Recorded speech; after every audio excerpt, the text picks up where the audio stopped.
Recording. We'll go, hey people, welcome back to another episode of Loading Screen. Got our nice guest here, Cera, who's on 4+ times now. Is apparently becoming a regular. He's our official Frontier aficionado and our local British Monster Hunter. So, yeah, good representation. I think in the last episode we spoke about Souls games, so I'm here to represent Bloodborne, which is an accurate depiction of how living in England feels. Trust me. Even by current day standards? Yeah. I have 50 insight. Going outside is hell. It's awful. Fair enough. Thanks for having me on again. Yeah, no problem, sir. So before we start diving into this, because this was going to be kind of like a one-topic episode kind of thing, let's start into what we're drinking. Because for me, it's still early here. It's only like 1:30 in the afternoon. So I don't want to drink heavy, so I'm going with a rosé because I'm a fancy fucking housewife. Nothing special from Bodegas. It's a winery in Paso Robles that focuses mainly on Spanish varietals. And this is just a blend. I think it's just like it's Cab and Tempranillo. Just a nice little rosé. And it's light and airy. Dainty. Do you always do like the what's the whole wine tasting thing where you whirl it around, you sniff it, and then you spit it into a bucket or whatever? So here's the thing. So wine tasting is really weird. Like, people do that. I don't. I feel like because wine tasting is, for the most part, is free. Like, when you go out to like wine countries and stuff, at least down here in Paso, Napa, fuck Napa, I don't like that place. But like in Paso, you go in and you just go wine tasting because it's really hard to buy wine because if you don't know what it tastes like, because wine is so different. Everything, like, regardless of grape, you can have a cab from 18 different places, same year, same field, same harvest, but they taste different because they use different barrels or whatever. So you can't buy wine. You have to taste it and then buy it. So when you go out wine tasting out in Paso, it's all complimentary. If you don't buy anything, like if you just taste wine, you have to pay like $10 or whatever just for the wine that you drink. But if you buy anything, it's complimentary basically. So, because you're going to taste stuff, and then you're like, okay, I like that, and then you buy one bottle, and then the tasting was free. You just pay for the bottle. So, people do that. They go and they do like the sniffing thing, and you should do that because wine tastes different depending on where you sniff it. You can get like at the top, you get some more of the actual grape notes, and in the middle and the bottom, you get more of the smell of the oak because of the way fumes rise. It's a little different. So you do that. I don't spit wine out because I'm basically getting drunk for free. I just drink everything. I make a day of wine tasting from like noon to 6 in the afternoon and just get sloshed and then hobble back to a hotel room. Wasn't there that whole South Park episode where Randy Marsh is like, it's called a smorgasbord and it's classy, and he's dropping like Jägermeister into a wine glass? It's shit like that. But yeah, they do flights. And also, I get flights of wine. Also, I was going to say, ladies and gentlemen, that is how you spot somebody who has lived in California, because they tell you what grape notes are. Nobody outside of California knows that. I feel like such a fucking snob when I talk about wine. Tell me I'm wrong. No, I mean, it's interesting. My late grandfather was a wine snob. Actually, I'll share this story, but on my, I think it was 21st birthday ages ago, I was like, oh yeah, I fancy red wine because red wine's the only wine that I'll drink. But shit. Well, yeah, I cook with white wine and with red wine, but I will drink red wine with a meal. And I ordered it, and I just ordered whatever was on the menu, and he's like, oh, a Chilean red. Yeah, really good choice. I'm like, oh, sweet. Approval from a paternal figure. Great. And then my sisters ordered I think it was a rosé, and he's like, oh, it's an American rosé. You're scum. Like, he just like strung them out. He was like, American wine, what are you doing? That's basically water. And I'm sat there with my Chilean red, like, yes, I'm the fancy one. Approvals. I won here. Yeah, exactly. I will say though, there is a lot of bad wine out there, and that's why a lot of it is in Napa, which is like wine country for the US. They have good stuff. The problem is that it's so snobby and stuck up that everything's super expensive, and it doesn't really taste that great. Down in Paso Robles, which is closer to LA, it's a really small wine town. Very like localized. There's no like bus tours, and like it's not like one of those tourist spots. And so it's very homey, and people really make wine for the appreciation of wine, not so much for the business side of it like people do in Napa. Yeah, it's like the difference between like a mom and pop store versus like the Disneyland of wine, I suppose, is the way you describe it. Yeah, pretty much. And that's the cool part, because like And Paso, it's literally just like a small town. So we have an entire street of like, strip mall-esque buildings. It's just, door, all the way down like these roads. And it's just winery, bar, food place, winery, bar, winery. This entire place. It's a fucking great town to be. Nice. Okay, wonderful. So what are you drinking there, Sarah? Oh, me, just the fucking usual. Just Morgans and Coke. Like, got your easy. classic, man. I mean, to be honest, at this point, it's just laziness, because if I was normally, I'd just buy like a crate of beer, but that shit's so annoying to clean up, and it's just a mess. So yeah, it's just like one and done. That's me. Lazy. You mean you man, don't like sounding like an alcoholic, wheeling out your cart of like 30 beer bottles to recycling day? Dude, whenever me and my mates, like, well, in the before times, before the pandemic and all that shit, whenever, what we used to do is we used to hang out and play Yu-Gi-Oh! Like, literally, we'd have actual decks, we'd sit down, have a crate of beer each, and just drink, watch shit on the telly, and play Yu-Gi-Oh! And it was great. But the next day, like, we'd always wake up at 9 because we'd fucked our sleep schedules on a couple of nights before, and so we just thought we'd always wake up at 9, and just the clink-clanging of bottles at 9 in the morning, and both of us just in there in our PJs just going, God. The neighborhood just knows. The curtains rustling and stuff. We're just like, oh, man. Fun night, though. Like, it's, it's crazy. But no, if there's multiple smashing bottles going down, people look at you. But if there's just one, they're like, oh, well, clearly he had a lovely, high-class night with many family and that's the friends. fun part about drinking wine, is that you only have like 2 or 3 bottles in one night rather than like 8 beer bottles. So like you just hear a clink clink and nobody bats an eye. Yeah, stealth drinking. Yeah. So I think you mentioned earlier, Fem, that this episode was going to be focused on one main topic. Segue. Right. So our main topic we're going to talk about, if you couldn't guess by the title or thumbnails or whatever, is Monster Hunter 6. Obviously, it's coming. Probably late 2023, early 2024. I think there was some leaked information on those Capcom leaks about the thing. People on Reddit call it Monster Hunter World 2. Well, people on Reddit also run Defense 6, so yeah, we're not listening to that shit. Not even Defense 7. They're not fully committed. Yeah, it's just Defense 6. Like, it's not all the way Monster there. Hunter World 2, this is like the pettiest thing I can say ever. Do you think they're going to call it Monster Hunter 6? No, they'll give it a subtitle like they did with Rise and But is it going to be like just Monster Hunter name, or is it going to be Monster Hunter 6 and then name? Well, they didn't call it Monster Hunter 5 World, so I think they're going to go by that naming convention. There wasn't actually an interview, I think with Sugimoto, where he said, yeah, because it's going to get a bit ridiculous if we go like Final Fantasy did, like Monster Hunter 12, So they're going to do subtitles, which is why they did World and then World Iceborne. I'm sure there was an interview out there somewhere, but yeah, I think it's going to be a subtitle, which is also why Monster Hunter World 2 won't exist, because they're not going to make a subtitle then add a number on the end. Stop saying Monster Hunter World 2. This is the least insignificant thing I can get annoyed about. Rise every is time Monster I see it, Hunter I'm World like, 2. Just Monster Hunter. What was I made an edited version of the Rise logo that said Monster Hunter Portable Ferved, so it was 5 and then RD, like Fivered, yeah. But Fivered, yeah, Monster Hunter Portable Fivered, and that's still my favorite thing to drop. Like, anytime people are like, "Oh yeah, it's Monster Hunter 5th or Monster Hunter 6th," I'm like, "Okay, so Sixened." Yeah, Sixened. I think I'll do that for the next one. That'll be good. So what we're going to talk about today is, obviously, because Monster Hunter 6 is going to be out, is what would we want to see change? Because Monster Hunter 6 is going to be the first Monster Hunter on, obviously, this next gen of consoles. It'll definitely come out like on PS5 and stuff. I don't know if they're going to release it for PS4, do like a dual release. I think that would be a stupid idea, because then you're basically going to limit the new hardware by the old hardware. That's dumb. So hopefully it's just like a PS5 PC release kind of thing.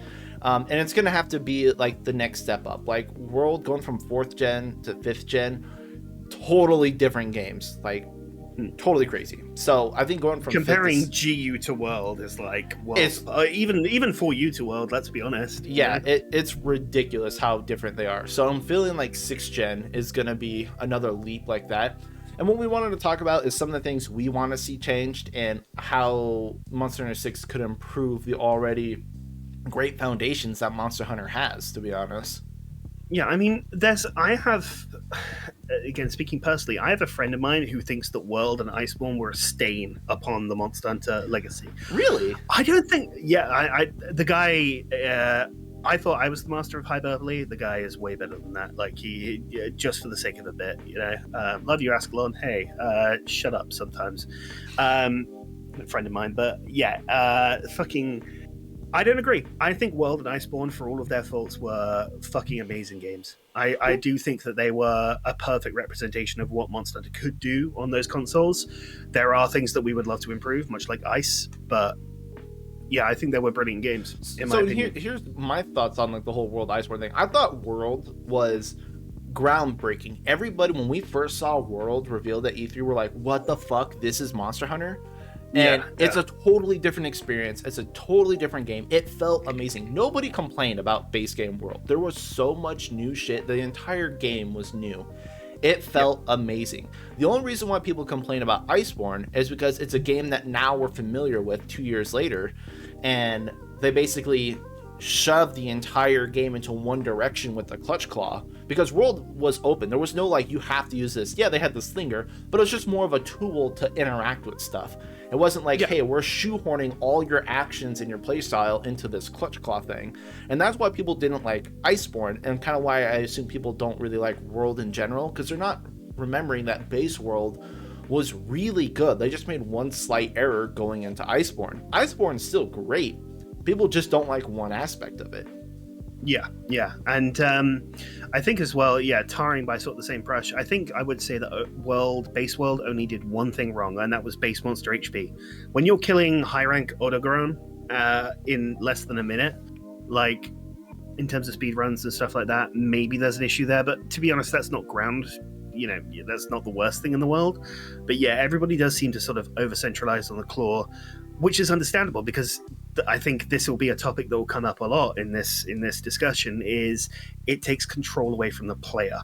And the player needs to be able to choose what they want to do. If the player wants to tenderize, if the player wants to do this, yes. But if you're playing at an optimal level, you should not be forced to do X arbitrary mechanic. You should not be forced around the monster going into basically what amounts to a cutscene for a moment and playing around that. You should be able to interact with the game constantly without having to put a pause button on and do all this extra shit. It's not even playing optimally though at Iceborne. Like, you can't do damage unless you tenderize a part. Like, you get white numbers. It's not good numbers. Like, it's rough. It's really rough.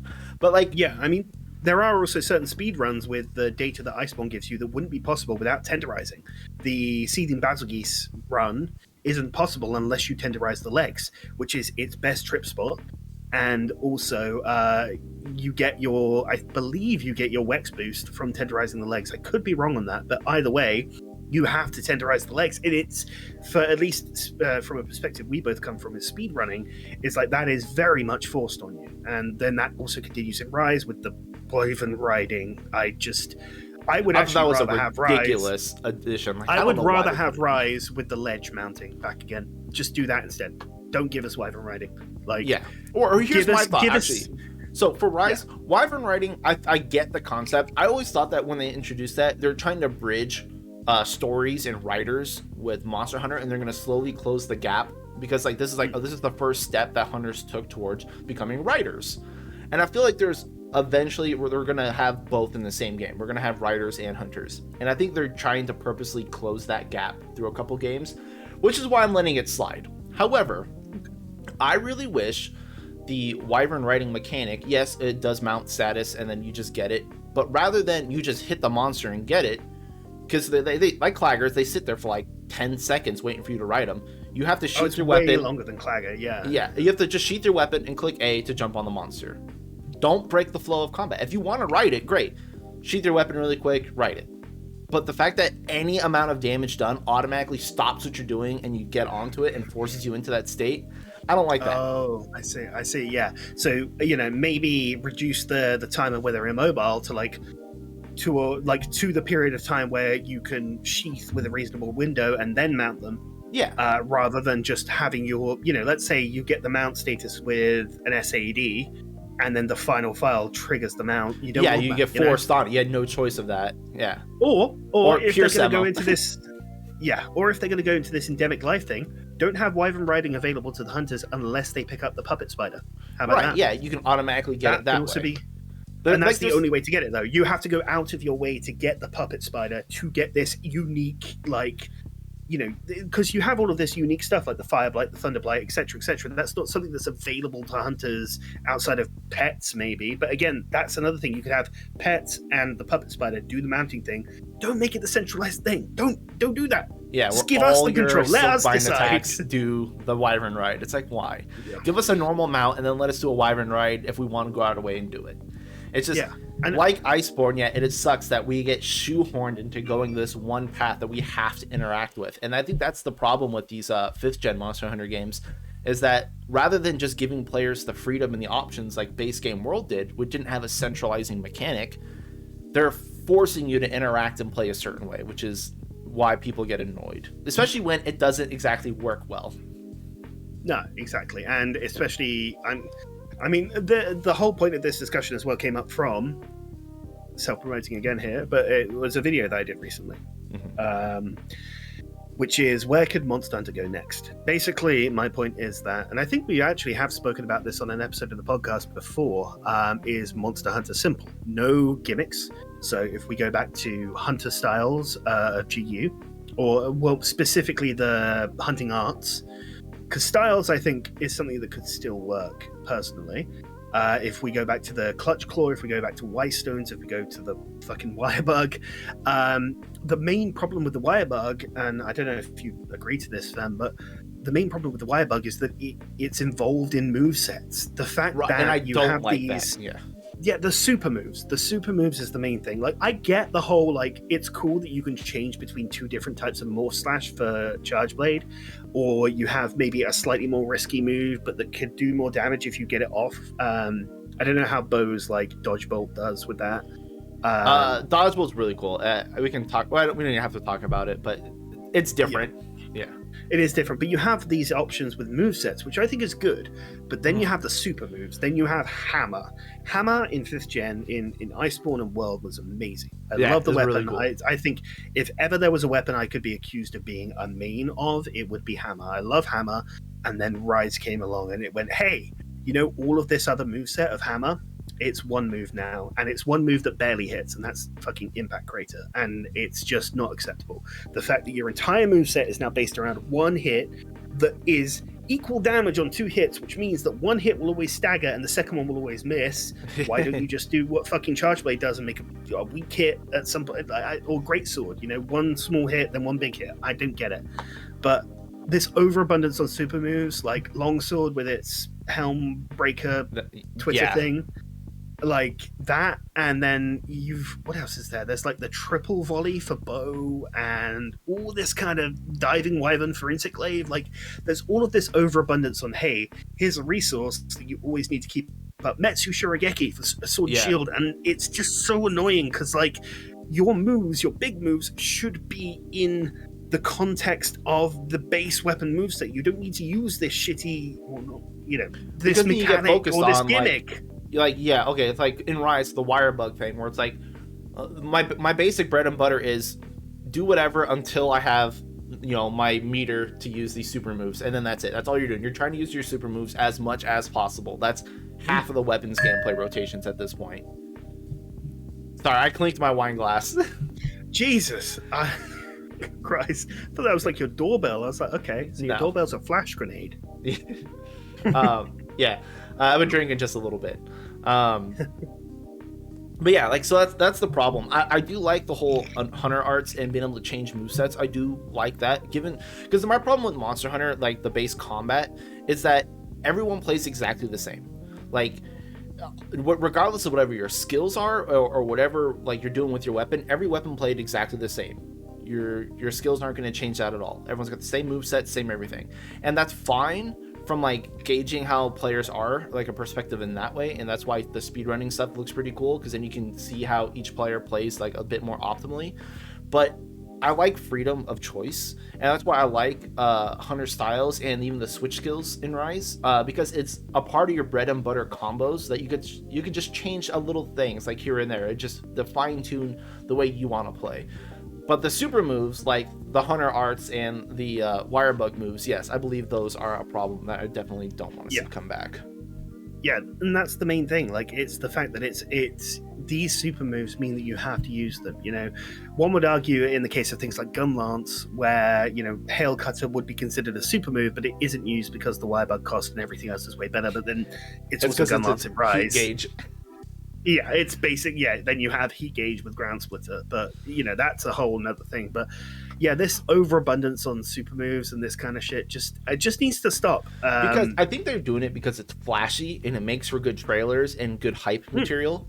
But we get to the point in game where it's either so broken that's the only thing you need to focus on in a weapon, or it's useless because your basic rotation's better. There's no in between, other than like with utility stuff like Gun Lance, where you have to use Hail Cutter to get better shelling, but then that's annoying because you're literally you have a maintenance basically for your weapon to be able to play effectively. Yeah, and or Hammer again, which is just the whole case of focus your entire moveset around this one move, and if you do anything else, it's not considered optimal. Like, everybody was clamoring about Hammer having the Valor combo. I think they call it Courage or something like that. Brave, and it Brave sucked. Style. Brave, Courage, some NRG or whatever, and it sucked. It was like the combo it felt good to play. You had all of the dashes, you had the cool movements that it had a guard point, right? Hammer can have a guard point. I don't know if it's in... Yeah, so with Hammer in Rise, you can change either the charge style, so you can choose to have the normal one that people have, the yellow to blue, like switcheroo, or you can have, in blue mode, you can have Courage style, and then the interchangeable... technical difficulties, ladies and gentlemen. Okay, now you're back. Am I back now? Yeah. I have no idea. I had frame drops I don't think I had frame drops on my end. So, but anyway, so you're talking about Hammer. Yeah, the interchangeable Hammer part is you could change either the charge style, which is the default one, which is the one everybody uses, or the Courage style, which was the Brave moveset in GU. The Brave moveset sucked, and the only other guard point was the Water Strike, which doesn't count as a guard point, counts as an iframe because you can block Jang's beam with it. But it was all centralized around that singular fucking impact crater. It was all condensed into that. If you want to do damage with Hammer or get a decent time, just impact crater, and that needs to stop. We need to have the entire moveset be relevant in some way, even in niche terms, but we can't have that one singular move be everything that everybody needs to do. We need to have creative ways to get to it. Like with Greatsword, people could still use level 2 charges and things like that and slinger bursts. Yes, you would still use TCS for your big dunk move, but it wasn't as centralizing as Hammer. No way. Right, because Hammer 99% of your damage is that impact crater, where Greatsword, you had some other moves that you can do. Obviously, you want to use the TCS, but that requires a lot of planning and prep. And you're doing damage in between here and there, and you're just prepping for that spot. And it's not a super move. That's just Greatsword. It's one big swing. That's typically how Greatsword has always been. So that's the weapon for that. And Greatsword, I don't think has a super move. I think even GU, the big crazy attacks, you don't typically use, do you? In GU, I think Greatsword was either Guild or Valor, and because Valor, I think Valor Greatsword still used an absolute evade just for safety. Right, because I think you always use absolute evade. You run the 2 evasions, and because that's how Greatsword gets around. Yeah, I think in some cases, maybe with certain Valor setups, you use Lion's Maw, the Sheath one. But that was with Valor, and Valor still had enough dodging in its kit to accommodate for that. And see, that was the problem with GU Hunter Arts, is that if your weapon didn't have a good Hunter Art, you just got 2 or 3 evades, basically. You just had a bunch of evasion skills, and that was really broken. It's I don't need to dodge this, I don't need to dodge this, and they recharged really fast. Yeah, I think there were only a few weapons where Striker really shone in terms of like speed running. Like dual blades had the mobility and didn't have to micromanage the demon gauge, so it had that. Switch Axe had that whole energy charge, just demon sword riot. only, up down to his bucket and go for it. I loved Striker Switch Axe, but I acknowledge that it is like the most it's not Switch Axe, it's buff axe. You just fucking put on all your buffs and you're just swinging. Yeah. Sword and Shield had kind of like a move slot syndrome where you needed Chaos Oil and you needed Round Force, so you kind of had to deal with it without, but it worked. So there was that, yeah. But anyways, detracting from the Monster Hunter 6 conversation, yeah, it's just this lack of reliance on super moves, this lack of needing there to be a gimmick at all, because part of what I mentioned was, you know, we've had Weissfins, we've had Underwater, we've had Hunting Arts, we've had,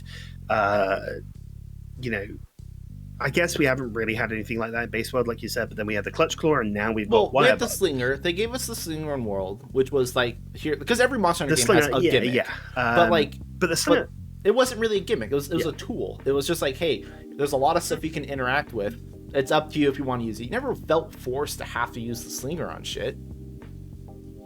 Yeah, and the Wirebug could have been that. It could have just been like, hey, you've got more movement options now. You can I love Wirebug movement. It's great for traversing and stuff. So it's an awesome thing. Combine Wirebug movement with dogs, and you are just zipping around that map. I remember when the demo first dropped on Switch, I literally went into a quest with a friend of mine, and we spent 50 minutes just wisping around the shrine rooms, just for fun. Monster Hunter racers.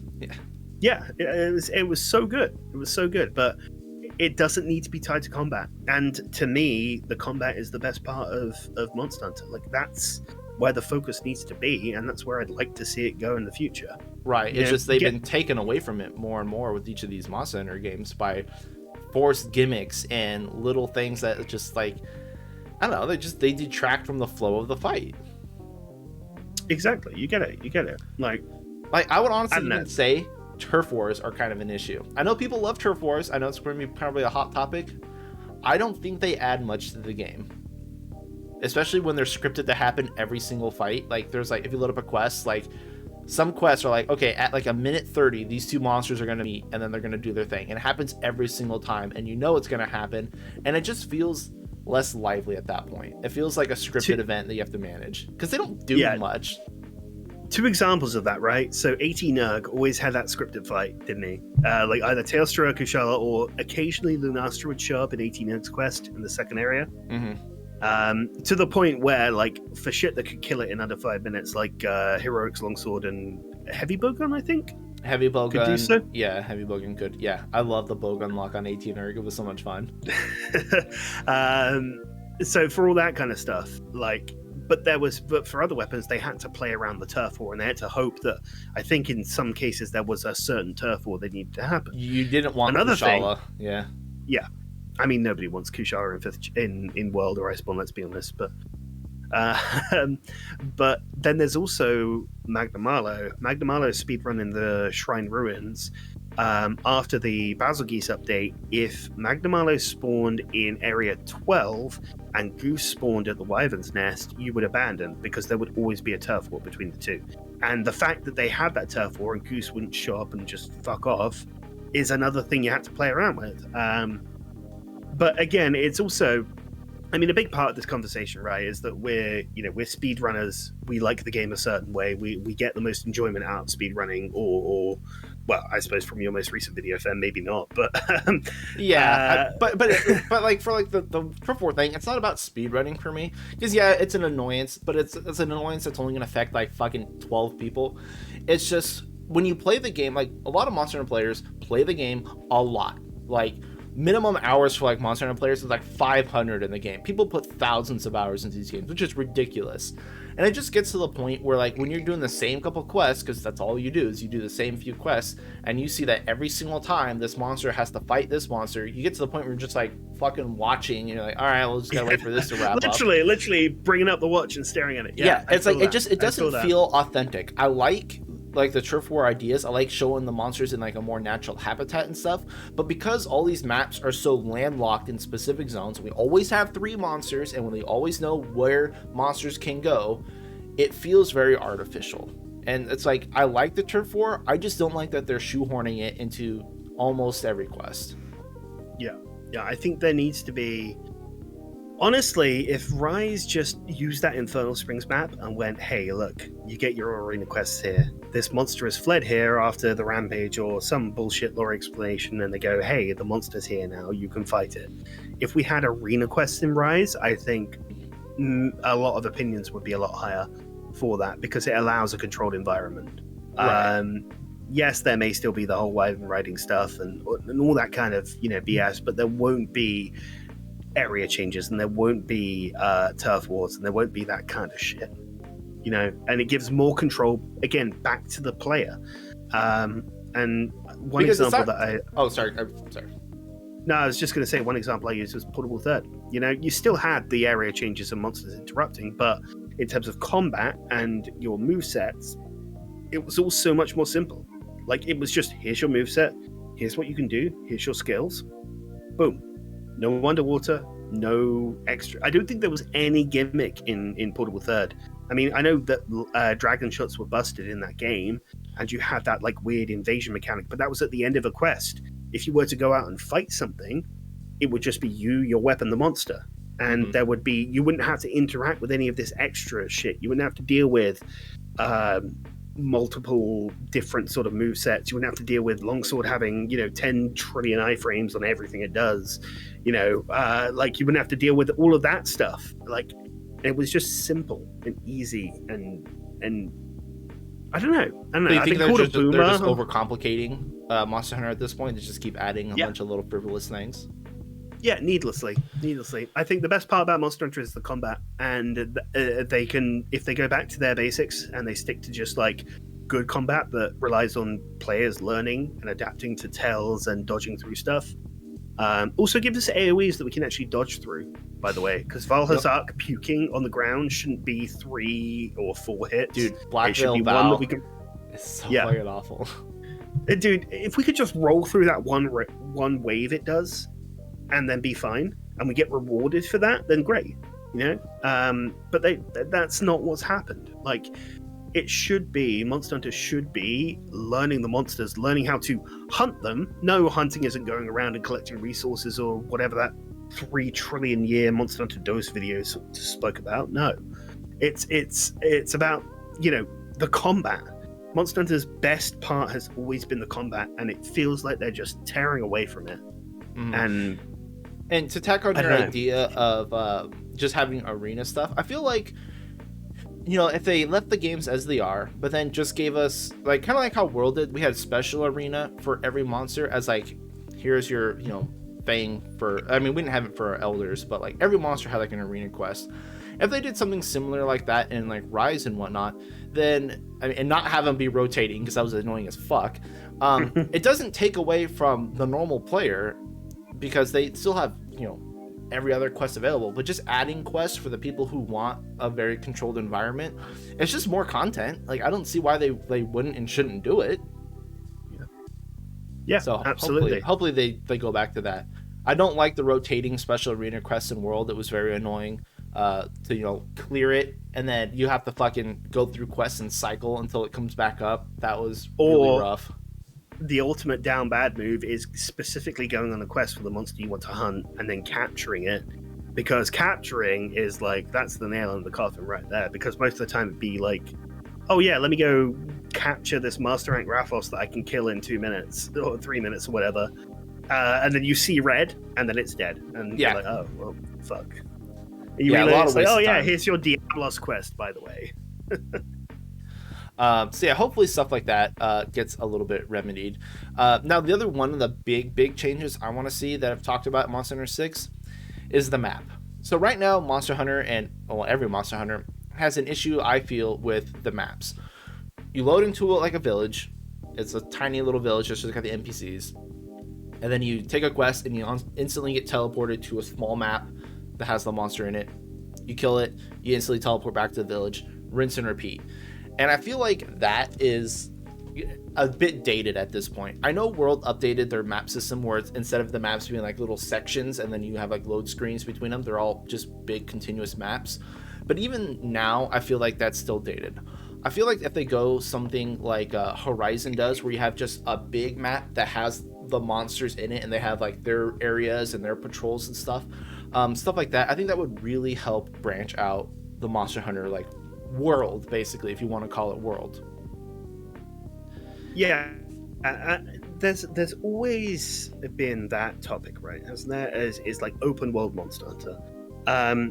For me, like open world games, I played Breath of the Wild. That's about as far as my experience goes. You know, I would wonder how that kind of stuff would work. You know, Monster Hunter is very much based on these quest instances. You know, you spawn into that quest and you do it that way. And I mean, especially for speedruns, right? Like, when does time start? You know, do you get a pop-up saying the quest has now started and go from there? At which point, are you still playing an arbitrary version of the map, whereas it just takes you longer to get there? You know, like if you have to go across a continent to get to the point where the quest starts, you know, what's the difference between being teleported there? You know, it's a bit of a difficult conversation, because I personally can't imagine how an open world Monster Hunter would be. I'd love to see it. I'd love to be able to just start from a village and go out and do that stuff.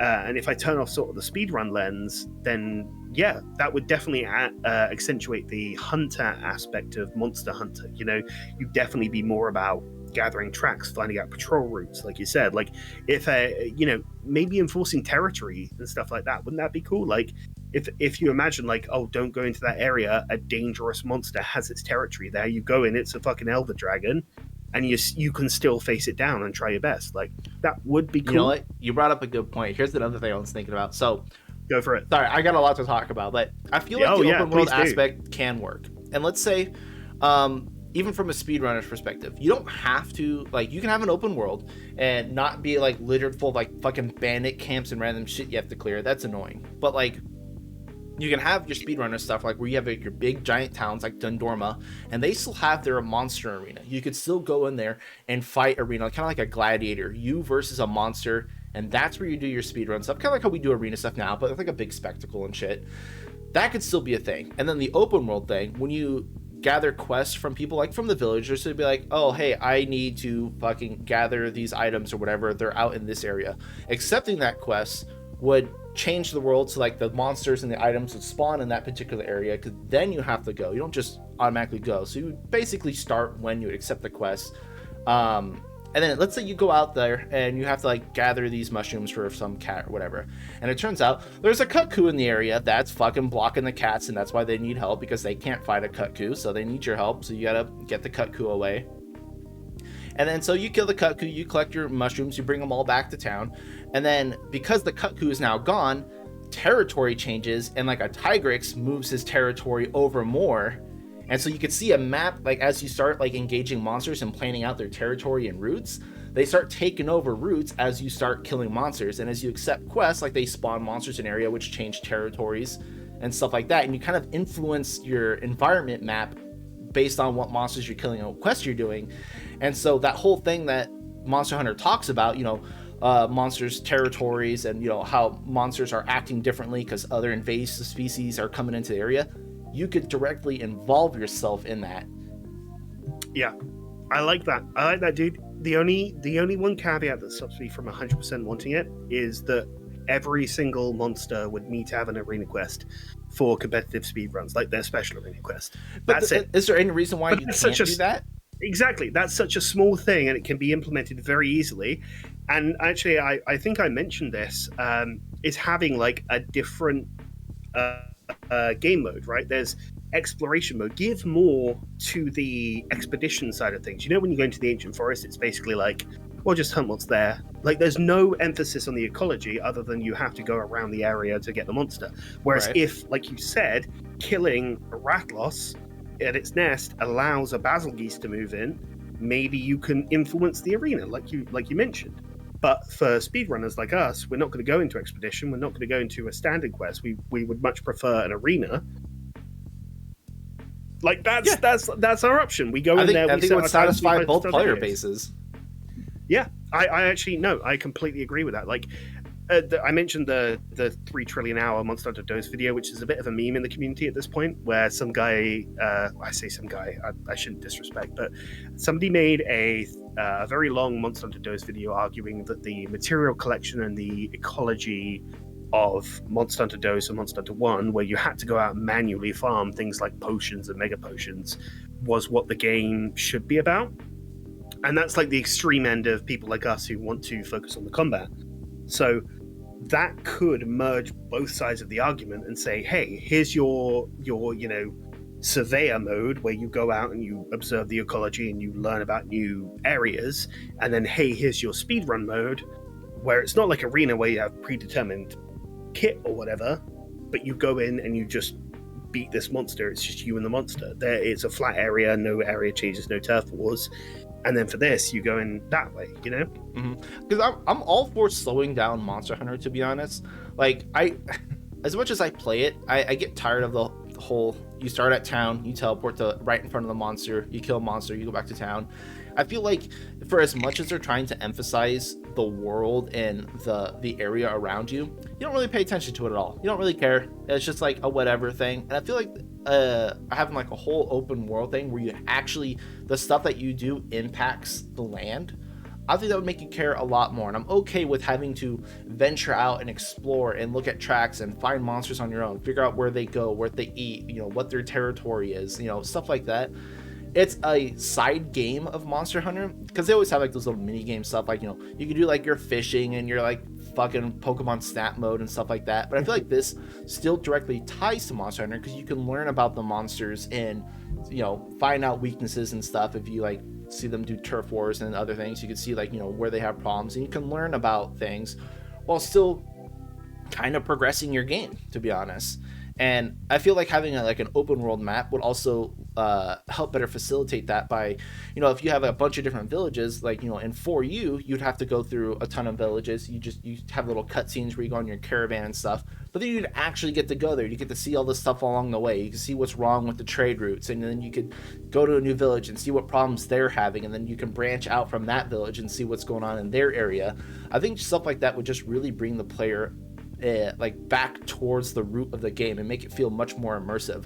I think Super Rad put out a tweet about like Monster Hunter doesn't feel like the first two games. He put out a cutscene of like the caravan ship arriving into town and like just all the people and stuff. And yeah, that's not a thing we get to experience anymore. I feel like if they went back to something like that but made it like, hey, this is the actual game, I think that would be really cool. And I think you can only do that with a big open world experience. I think that's fair. I think it was either Jen or Darren Moran, and like the sand, the desert village. I think Valhalla. I think it's probably Darren Moran. Yeah, Valhalla. That was, No, I agree. And also, I will say, part of what you said is kind of one of the things that Rise has done very well. The movement, the maps, the landmarks, and also those little secrets they had. You remember those that nobody ever paid fucking... I love the Rise maps. I think Rise has got the best maps in Monster Hunter. I think they're really good. Zipping around, what was it? Lava caverns for that, for the resource point route. That was like that's enjoyable. Like, and there's all those little secrets, those little like stories as well. Like, they don't really imagine if doing those unlocked a quest, because some of them talk about like a big monster or whatever. Imagine if doing some of those unlocked a quest. That would incentivize going around the maps in exploration mode rather than combat mode. I mentioned, or you could just do like fucking GU on your artisan feather or the mighty feather fucking helmet or whatever. You have this weird obscure quest line that you just have to talk to a bunch of random NPCs that nobody reads any of the dialogue for. And you have to pull the sword from the stone, and then you have to do this guild quest and this one, but it doesn't tell you anything. And it's just this huge obscure thing. It would be a lot better, if you could just talk to an NPC or find these things on these routes and then be like, hey, you should probably go check this out, and just it'll pop up. Or like those kind of things, like just exploring around and finding all that kind of different stuff. One thing I will say is if what we're saying here, if there is an exploration mode, imagine if you went into it with only the movement option and no weapon. So you would actually have to do some of the stuff the world tries to make you to do: hide in bushes, no weapon, you only have your carving knife. So maybe you observe a turf war, maybe a monster. sorry, there would have to be a reason why your hunter doesn't bring a weapon. You could do that. You could definitely do that. But you'd have to have some other equipment on you to prevent you from using your weapons or bringing a weapon. Like, you'd have to go out there, like, think like stories, like a scrivener mode. Like, you're out there collecting data. Like, maybe you have to bring, like, a bunch of fucking notebooks and other shit to write down stuff to bring back to the guild. And you have to, like, fill out your stuff. So you can't really carry a weapon while you're also carrying all your books and pens and shit like that. And maybe a like utility bag. Maybe like, like a utility backpack and dung bombs and stuff and like that. The fucking scope or whatever, the binoculars, stuff like that. Like just a big like scrivener's bag. Because people who like Pokemon Snap and people do play those mini games like in Rise and stuff where you're taking pictures and stuff. They could be a mode where you're just going out there collecting information in the world, and then maybe that might lead you to a hunting quest. You're like, okay, I got enough what I need, let's report to the guild. And like, okay, that's a dangerous threat, you found like the remains of like some elder dragon, his path, and like, you gotta go stop that. No, that's it though. But couldn't you put more lore weight onto elder dragons that way? Like, imagine going through, you know how people have fetch quests in like, I think Super Paper Mario had one, or like Final Fantasy or whatever, or Zelda does those all the time, those super fetch quests where you get X arbitrary item and trade it 10 trillion times to get to this one like cool thing. Imagine if you had like X discovery things, and then eventually you go, oh, it's led us to this one crack in the wall and Alatreon's there. Oh shit. Like, yes, it would be tedious to unlock, but for those people who enjoy like the ecology stuff, throughout the way, you'd learn so much about the world. Yeah, and the secret hunts. Yeah, exactly. Like, can you imagine if that kind of shit existed, where it was just all about the exploration? Like, you can absolutely do both, I think, in a Monster Hunter game, where you just front load it onto the exploration. Oh my god! The ecology. Okay, I'm getting fucking big brain. Okay, sorry, I didn't mean to interrupt. Okay, so let's hear it. Go ahead. You can do that. What if when you're going out and doing hunts, because it could still be a multiplayer game. Like, it doesn't have to be a single player game. You could still have like your towns are all hubs. You could see people running around. You can form groups. You can do all that stuff. And then as soon as like you leave your town, like, it instances you off from everyone else, so people aren't sit there fucking with you. But it's just you and your party, or you and your friends can be in the same world. It would just kind of like, auto populate that way. And then what if some persons, hunters, don't have their weapons? They have their tools to document stuff, and they're doing shit like that. And then you have your buddy who's a hunter, in case a monster, like, you invade their territory, or as you're trying to look for stuff, they have to deal with it while you're collecting resources, or getting information on the monster, trying to document its weak zones and its weaknesses. And that's how you fill up your hunter's handbook and stuff like that. And you can share that information with other people and return it to the guild. And then you have like that. You can have multiplayers where, maybe one person's on a hunter. So rather than having like a corner horner sitting there spamming their fucking flats and stuff, they're actually taking notes using their binoculars and documenting stuff that could be used later. And then they're still doing their gathering quests, and there just happens to get like monsters that interfere, and they can't help with that, but you have other people that can. And you can fire your flare gun if you get into that situation. Like, I don't have my weapons, dude, is there anyone around? You fire your flare, and then it lets you populate, or people join your flare. Maybe a focus on like that sort of multiplayer aspect, which, by the way, sounds fucking amazing, could stop this whole over-centralization on gimmicks as well. Because again, we'll talk about like with wire bugs and like super moves and stuff. If you're too busy doing your super move, you don't want a team there to distract. Whereas if you've got a team there, and the whole purpose is to distract the monster, so the other person in the exploration mode can take notes, then you're just, there's no point in having all of this extra shit. Just have your basic moveset. Yeah, I like that. I like that a lot. And like, then that also helps the whole like high rank player hunting low rank players. What if they're out there doing the quest, trying to, and maybe it's like it's a quest for like the guild or the scriveners, just saying, hey, we need you to document what is in this area, like what region, what monsters high have rank like players. High rank players being like the observers, and low rank players being the hunters. No, like flip flopping. So like the low rank players are like, you're on the map, and you're like, hey, you get a message or like a quest from the guild that says, hey, we need you to document what monsters are in this area, what flora are out here, stuff like that. Like, it's just a typical gathering quest for Monster Hunter. But then like there's invasive monsters, because in your area, like this monster hasn't been killed, or like a Tigrex occupies the region you're trying to document, and you go, shit, I need help. You fire a flare, and then like high rank hunters who are looking for Monster Hunter parts or looking for Tigrex parts, like, oh, that player's got a Tigrex in their region, and I'm gonna go answer that SOS flare, and I'm gonna fly in and help them kill their monster. Well, that's no, I love that, dude. Holy shit, that's big brain. I like it. I like it a lot. So I'm out here single-handedly saving the Monster Hunter economy. Oh, Hiring Capcom doesn't hunters give a get shit to- about me. But yeah, Nah, it's all I right. got so many You know ideas, man. That's awesome. Well, it's this first, and then the Meowster Hunter. Fucking, next. when are we gonna get Meowster Hunter? I need a spin-off Listen. game for just Listen, you Palico. fucking furry. I'm not. It's just the best weapon. Like, Prowler is the best weapon. It's one weapon. It's one slot on your guild card that has 5 different styles and the weapons have different stats on melee and range, and they have a bunch of different tools you can use. And like, the cats are great. Numerically, they're shit. That's fine. But the actual play for the cat is so unique. I fucking love it.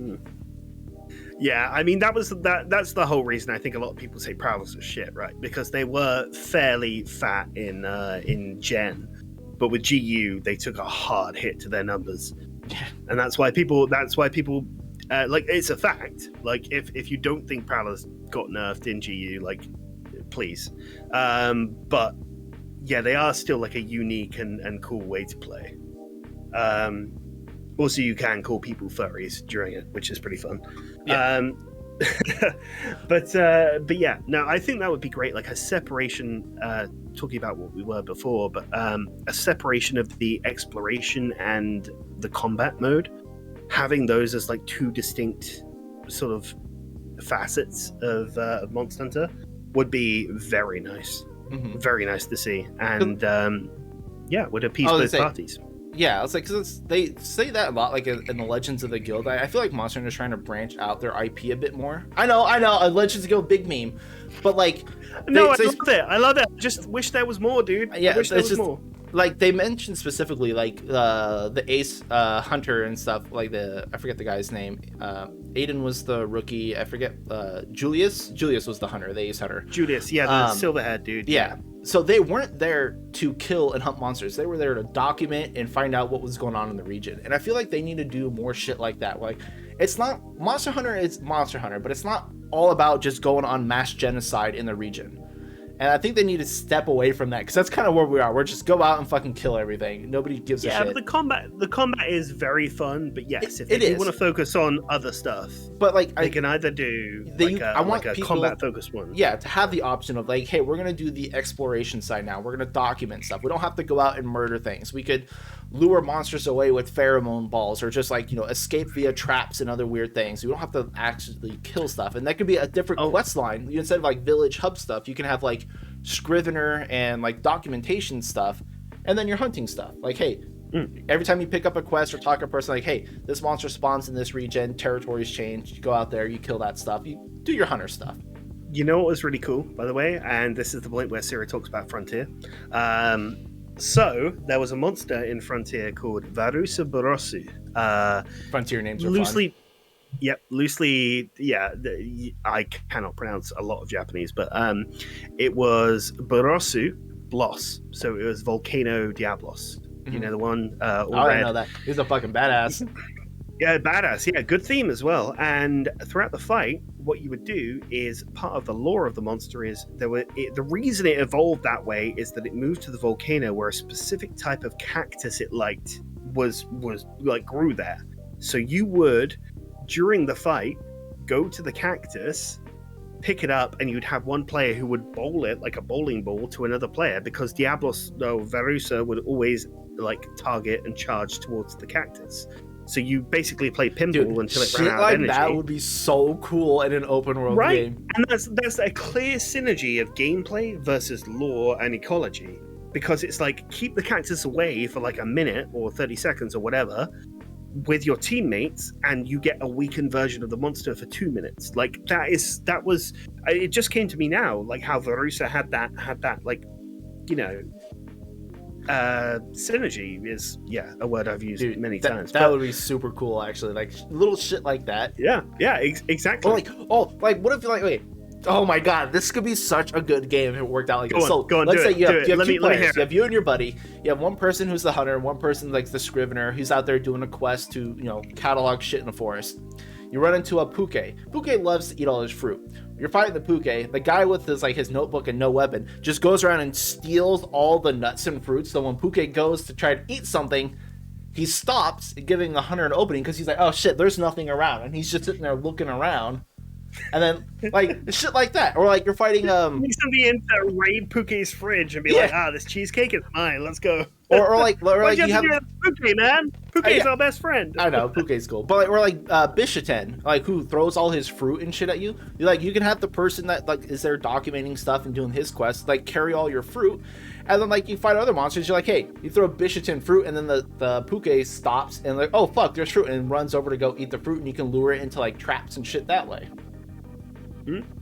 Shit like that. I feel like a 2-player team would work really cool if you guys are doing separate quest lines, different ways like that.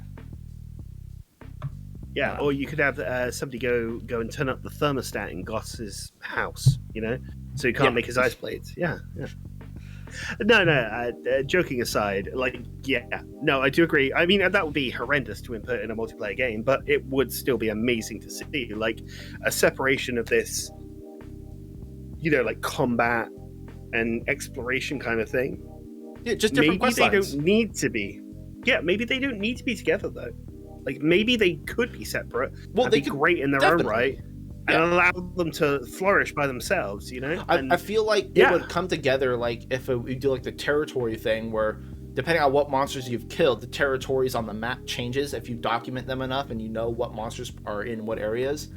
And then you could do everything on your own. You swap back between hunter mode and scrivener mode depending on what quest line you want to do. Or you could just fire your flare and I need help. Imagine if you fucked up so hard with the territory thing that a Cantor moves in and you're oh shit. And then you have to get help from other players. You could kill let's say you did your random quest line that you didn't know about. You were just tracking shit, and then you find a volcano, and then you see and a Cantor lives at this base of a volcano or whatever. And then you try to fight it and you let it out.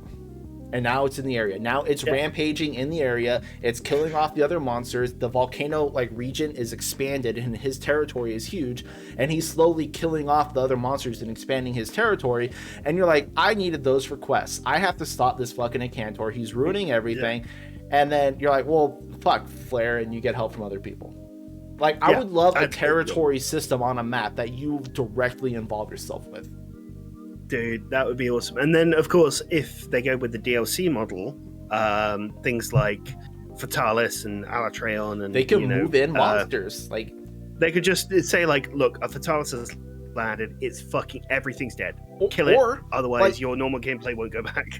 Or think Iceborne and stuff. You could have your world map, a big map, and then oh hey, we have this island off here, we got to go explore. So you have to go on a boat, you do boat shit and go out to this island. You have this whole other region. It still connects. You could do trade routes and shit, but you have this other region that you have to monitor now. They could just add on to the game. Yeah. And then that would also, drive up the threat level of the monsters and give them more weight and gravitas, which I think Iceborne did do a good job of. Mm-hmm. Alatreon's moved in since she killed Safi XD. Guided Lands as well, yeah, exactly. You leveled up this region. Good luck. And now, you've killed off the litter shit. Now we have about a strong shit in here. Enjoy fighting Namiel, bitch. That kind of stuff. Was Nami ever in Guided Lands? I don't think it was.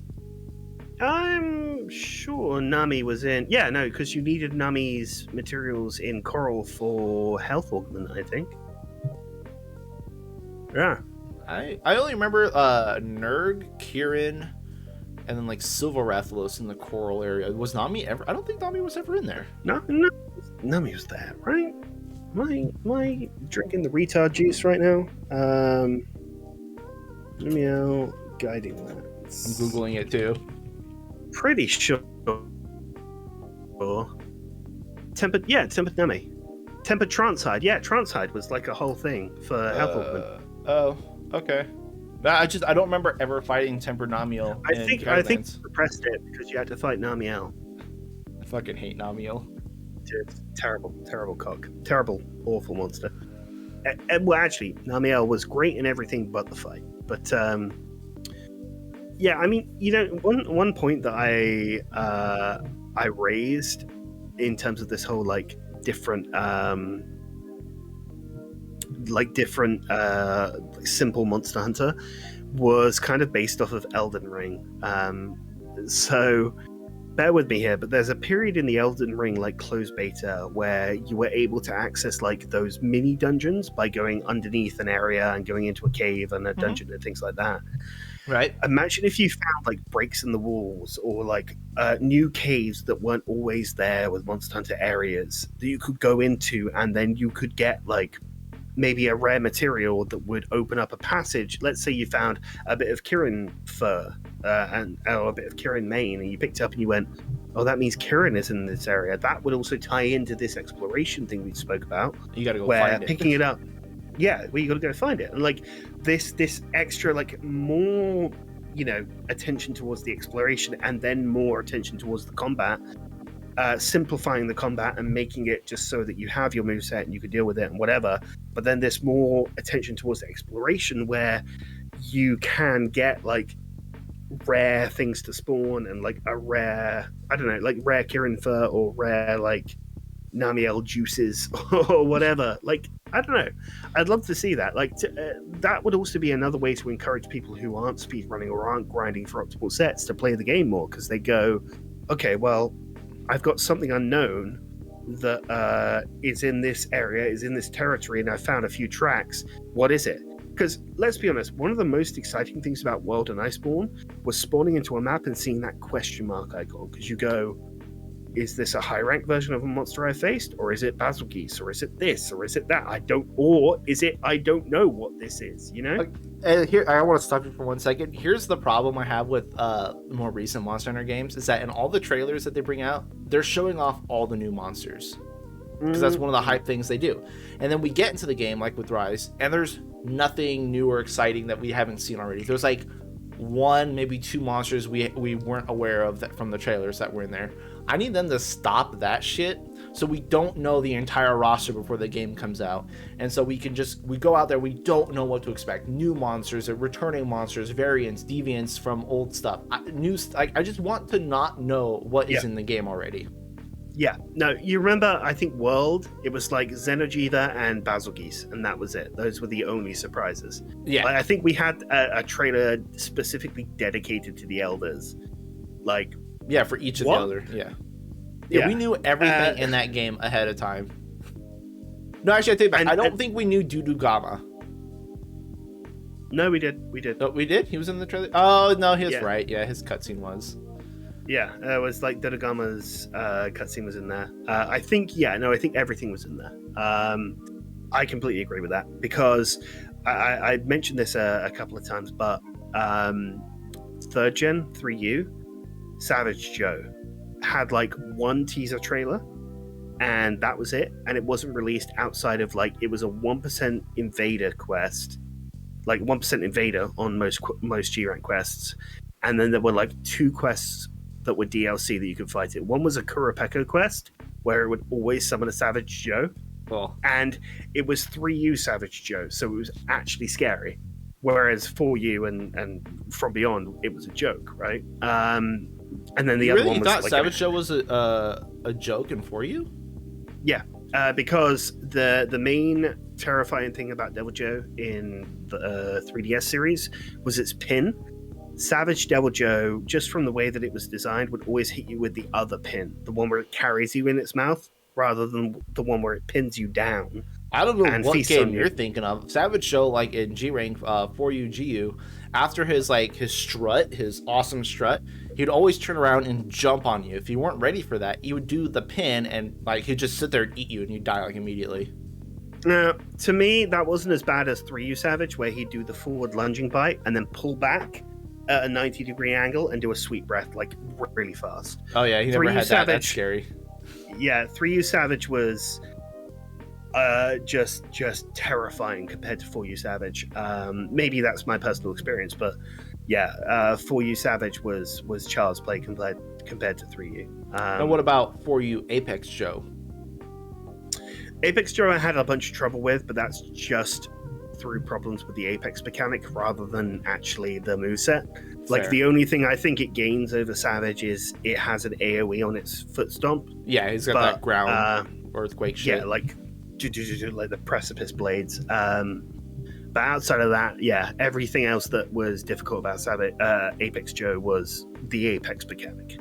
And with Charge Blade, you just, SAD and win. So, yeah, which is a shame. But, like, I think there needs to be more monsters that are, like, a threat, like, or scary at least. Like, Goose in Base World, you encounter a monster. If Goose was on the map and the monster roars, Goose would automatically go to your location. And that was so cool.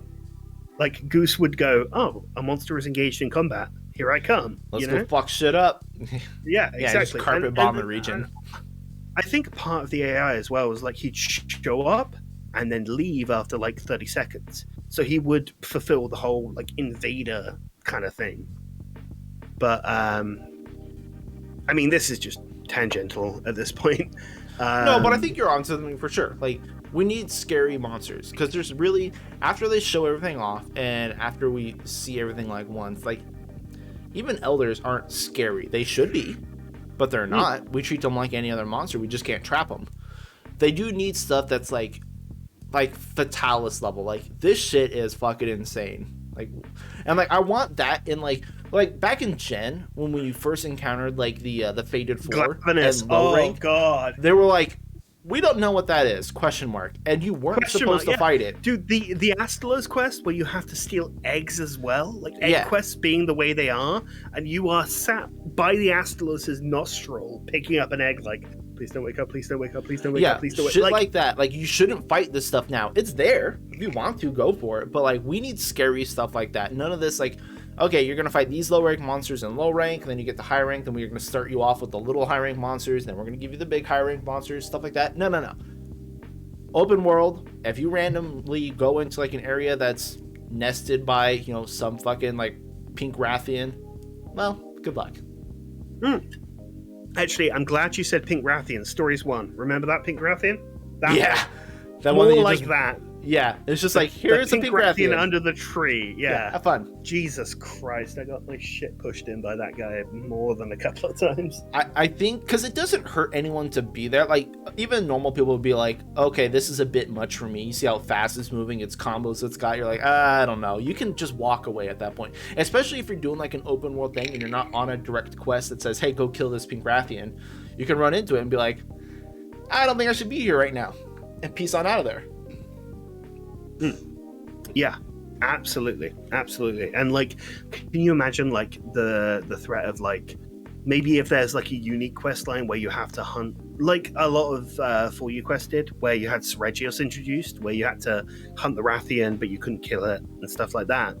Maybe part of the journey with the open world is actually they force you to go through the open world to find the Rathian, and you get accosted by the Seregios, and you see like the Seregios' damage. You see more of that ecology of an invasive species and stuff like that, and then you get to the Rathian, and then you go, maybe you can kill the Rathian, but you have to do it in under 5 minutes with the level that you're at, otherwise the Seregios will invade, snap up the corpse, and fuck off, Right, like, there's so much extra stuff they could do with the ecology stuff. And I love the lore and the ecology of Monster Hunter. They're not taking advantage of it like at all. That's why I have problems with this whole drop in, drop out of quest thing. Do you think, Fam, that maybe the lore and the ecology should be separate? Because I feel like that's a conversation that isn't mentioned a lot. The ecology of Monster Hunter is fucking fantastic. Yes, the hierarchy of monsters, but the lore it strays into fantasy, right? Yeah. And I think that Monster Hunter needs better defined lore, but the ecology they have and is amazing, and they need to expand on it. Like, they have it already. They've already made the ecology, but the lore needs work, But that's why I would like, it could definitely need to be separate, because some people aren't going to be here to collect items and collect tracks and study monsters and shit like that. That's definitely people are like, I just want to fight big monsters. And that's why I feel like if we do something like this and we have like a big open world thing and you have like your gladiator arena stuff, you could do like your fucking 1v1 TA stuff in there, and you can have like, I want the quest lines to be separate. Like like I said, like between like village and guild hall stuff, I want like a hunter's guild stuff, and then like the scrivener stuff. You could do your hunting guild stuff all on your own. You do all hunting quests like you would normally, and then you have this other side quest that was all about more documentation, finding out other stuff about monsters in the region and stuff like that. But then as you go through that quest line, you figure out, you know, what's an invasive species, what's a danger to this and that, and then those give you extra quests for your hunter side. So if you want to go down that route, you could still get more quests to do on your hunter side. So the people who just want to hunt more can go back and do these quests as well to get more quests to do. But you don't have to go that way. You can, and you can be separate, but it's still in the same game. Yeah, absolutely. And you could also like introduce the whole, was it Freedom Unite thing of repelling monsters where they come back weaker? Like that's another thing that could be explored. Like, yeah, no, I completely agree. Like it's there is so much ecology and world building that Monster Hunter already has, especially with the ventures they've done with World and Rise and stuff about the area and the, you know, the open world and all this kind of shit. They need to use that to make a game where the monsters matter a bit more.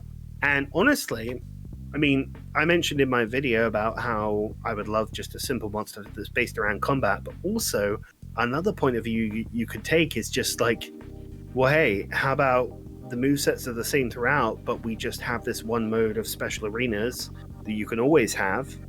Like we said before, you know, the special arenas in Iceborne, and then the rest of the game, because that's like a relatively small part of it, and then the rest of the game is about this two different factions, you know, the story hunter and the story scrivener and things like that. I'd be perfectly down for that. I just think that maybe selfishly in terms of my content and my videos is that having arena quests is something we'd all like, you know, for I think this everyone wants that. Especially if you just want to farm materials for armors and stuff, you're going to want to have easy access to monsters. I feel like having an arena thing is something that is needed. Yeah, the way Iceborne did it, as long as it's all permanent all the time, I think that's literally all speedrunners need, is that the arena quests, like, because nobody liked doing Velkhana, you know, because it would have the drop in front of it.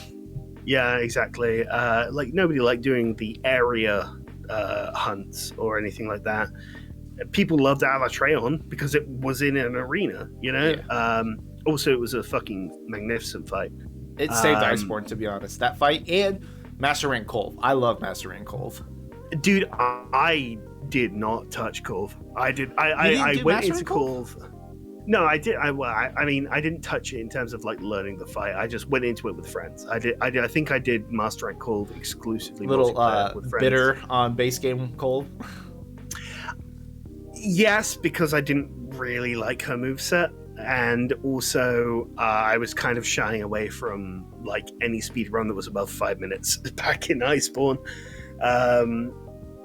But I think I got my Kiara Ice early enough, so cool. That's really all I was looking for. That's all you need for a charge blade. Yeah, exactly. Yeah, when it actually works. But yeah, no. In terms of exploration stuff, like don't get it twisted. Like, I don't want to speak for you here, fam, but we do enjoy like the ecology and the world building and the exploration and the movement of Monster Hunter, but like as speedrunners, we do still want attention to be paid to the combat side of things. And with this overabundance of super moves, it kind of detracts from that. However, if there was a game, like you said, with the whole Scrivener thing, hell yeah. Like that exploration, that like attention to detail, that research throughout the areas that we have, especially if we have like movement options like we had with Rise, where we could wirebug or palamute. I feel like they would give us not the wirebug again, but like kind of like, you know, in World they use the slinger to grapple hook onto wing drakes and stuff. We never got that. Yeah, we have the zip lines as well in the Coral Highlands. Yeah, I feel like we would just get more of that around. We'd have like a slinger, but it's more of a grapple hook that would use to get around. We can hook it onto walls to climb mountains and stuff, or we can hook it on the wing drakes to fly around, stuff like that. We could put on like zip line areas so we can make shortcuts between zones, stuff like that. Yeah, I think that would work. But for me, there would still need to be a focus on the combat aspect, because I do think that is the best part of Monster Hunter. But yeah, from what you said from this Scribner's thing, I actually didn't really consider that. So yeah, all for it, dude. All for it. But it's just one installment, right? So we'll get Monster Hunter 6, we'll get Monster Hunter 6 Ultimate, we'll get Monster Hunter 6 Portable, allegedly. Maybe we'll get Monster Hunter Frontier 2 XD. Would you consider Rise just Monster Hunter Portable World? Not Portable World, Portable Fifth. Portable Fifth? It's... Yeah, it's the same way as For You is to... Well, not even that. It's like... I don't know. You know what I'd actually say is I consider Rise to be Monster Hunter 5th Nintendo. Because I'm still of the opinion that Nintendo and it being on the Switch has crippled Rise. I think if Rise was to be made for like... Not necessarily PS5 or like PC, but I don't know. Maybe it's just an issue with the Switch. Like the Switch feels so outdated at this point. Well, because it is. It's like 7, not 7. It's like 5. Switch OLED, on the other hand, it's still outdated. Yeah, it's definitely outdated. But that's also why I don't want whatever Monster Hunter 6, whenever that's coming out, to be on past gen consoles too. I know it's still a touchy subject. Most people don't have PS5s and stuff, but I don't want a game crippled by limiting itself to the hardware of the last gen just so it can sell on 2 different consoles. I want it to be made for current gen specs. Yeah. With my limited knowledge of the games industry, would there be a way to, potentially if it was made for like the series, what's it, Xbox Series S now, is it? Whatever the new Xbox is and PS5 and PC, if the game was designed for that, but if on like day one... Nope, you're frozen. I'm frozen. I'm okay over here. We good? Testing 1 2. Yeah, I mean I can hear you. Cool. Okay. Sorry, you just kind of stopped there. Oh, I stopped moving. I was like, you stopped talking. Yeah, no, you froze on my end. You just went, yeah, you sound like the Wii crashing. Yeah, if there was a way for them to make the game specifically for current gen consoles and PC, and then do like a backwards compatible kind of shit, and make like a limited version for the PS4 for more accessibility, that'd be great. But like, we're talking about the games industry here and putting in effort, which, let's be honest, is a pipe dream a lot of times. Yeah, because it's all about monies right now. Like nobody. That's the problem I have with most games, is that you clearly can see people are in it for the money, not the love of the medium, which is why indie games have been just fucking popping off the past 7+ years. Indie games have been great, and visually they're pulling off stuff better than a lot of AAA studios and stuff. I think a lot of the big games companies are really falling off. Granted, Capcom's doing pretty good. In all honesty, they haven't really put out a dud lately. No, they have not. No. Rise, for all of its fault, I know that we spent a good while criticizing Rise, but Rise, for all of its fault, as a game that you would pick up and play, is a genuinely decent game. It's a monster game. That's why I wanted to play it on PC. yeah, exactly. And that's why, I'm begging to play on PC as well. But I think a lot of people, what it is I think a lot of people are scared of the Pokemon factor. With all of the vitriol that came with Sword and Shield, which, by the way, I played recently as a Pokemon game, not bad. Certainly better than I got a lot I'll of say shit that. to say. I got a lot of shit to say about Pokemon, but you didn't have any problems with Pokemon Sword and Shield? How linear it was, how no effort it was. Pokemon has had the same graphics since the 3DS. Like, it all looks the same. They cut out half of the roster. They charged you twice as much as any other Pokemon game. Nothing. Okay, so Pokemon, are we talking about this now? All right, okay. So Pokemon Sword is the one that I played. Yes, linearity. I mean, what Pokemon game hasn't been fairly linear since like 3rd gen? Well, but that's the problem, is that they haven't changed their formula up at all. They're just charging you twice as much now for it, plus DLC. Yeah. The visuals, pretty good, honestly. I enjoyed it. I know a lot of people focused on the Nintendo 64 tree, or whatever it was that went around on Reddit or Twitter or wherever before it came out. The new Pokemon is really what I care about. Like the new types, the new abilities, the new You're saying that now because you're into VGC. Well, no, I'm not into VGC. I have the way I have tried VGC is much as the same way as like a toddler will try to throw a grenade. It still explodes my face every time. I don't know shit about VGC. I'm begging Jin. I'm like this close to going to Jin's house and just like, tell me. But he won't. So, yeah, I know fucking nothing about VGC. It's fun, but I lose a lot of the time. So, no, I enjoyed Pokemon, but maybe it's just because I'm a surface level player. I just like playing through it. I was like, sweet, it's Pokemon, you know? I like Pokemon. That's also why I'm actually hyped for Legend of Arceus. I've wanted something different from Pokemon. I love spin-off I wanted Pokemon to talk games. about that, by the way. Yeah. Legends Arceus, by the way, them I will say is going to suck. There's I know. So many issues. I was so terrible, hyped with the game, but the more I see it, the more I'm like, this isn't going to be good. Well, no, the most recent trailer looked good, but regardless of how good any trailer looks or any gameplay looks, it's still going to suck because it's the first time Game Freak's doing something like this. And honestly, I'm kind of prepared to accept that because it's something different, though. But visually, it looks like shit. The ground textures and the background textures look awful. They look god fucking awful. The more I see it, I'm like, it's good, it's gross. It's different. Frame rate as well. Yeah, the frame rate's gonna be awful. It's a Switch game. I get it. I'm gonna play it. I'm definitely gonna get it and play it because all I've been complaining about is what Pokemon currently is, and I've been saying I just want something different. This is different. I gotta support it. They're trying to think outside the box. I know it's not gonna be great, but we'll see. I mean, hopefully it's something. Yeah. That's exactly where I'm coming from as well. It's not, go to X gyms, do this, and then the legendary shows up. It's now actually something different, a change to the formula. So fine. I'm not expecting it to be good. Like, I'm not expecting Arceus to be good. It's gonna probably disappoint a lot of people online. But, it is what it is. But that's coming from me as well. I enjoyed 5th gen Pokemon, so did I. Dude, Black and White was so good. Black and White, dude. Black and White. The reset. No returning Pokemon. No, you know what I actually realized the other day? Black and White, as far as I remember, is the only time where the main baddie uses the legendary in a fight against you. N has Reshiram or Zekrom. Yep. There's no other Pokemon game where they do that. Lysander doesn't even have Yveltal or Xerneas or whatever. Fucking Lucent. You just throw a Master Ball at it and call it a day. Yeah, you fight it in isolation. Where's the threat? Like I was playing watching a few Pokemon ROM hacks, and I think Radical Red has a point where Giovanni has Mega Mewtwo Y, like the psychic one. That's scary. Yeah.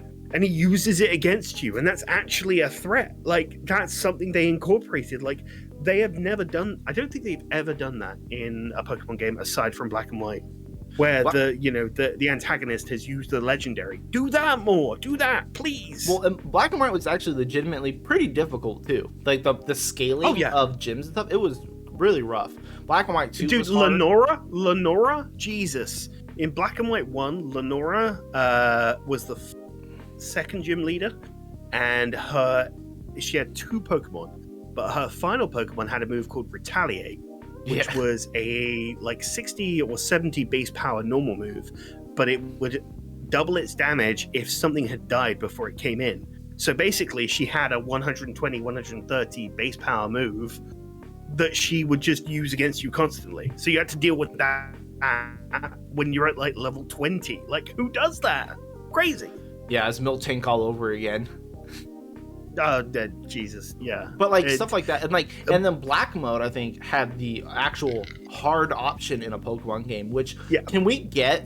There's 2 problems I have with Pokemon games right now. One save file, and it's fucking 8 megs. Can we not have multiple save files, please? And then 2, dude, I played through BDSP recently. I was so distraught that I couldn't have multiple save files. BDSP was terrible until I got to the Elite Four, and I went, this is what I'm here for. Let's go. And then I need a hard mode. Hard mode, it's really easy. You just crank up the AI to be Ace Trainer level on all the Pokemon. You make them level up, scale better going into the end game, and that's it. Call it a day. And they don't do that. One more thing. Level caps.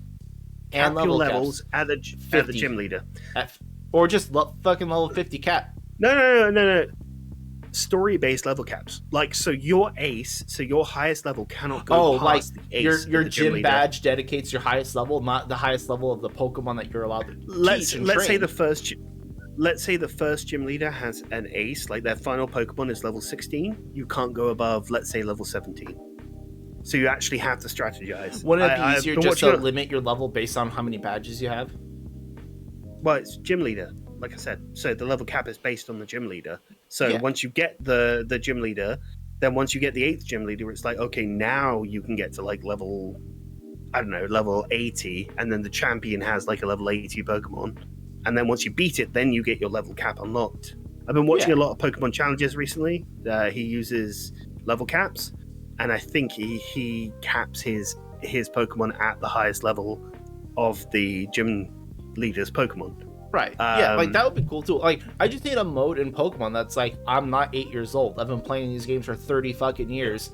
Because I'm telling you, 90% of the Pokemon audience is not their fucking, 8 to 14 range.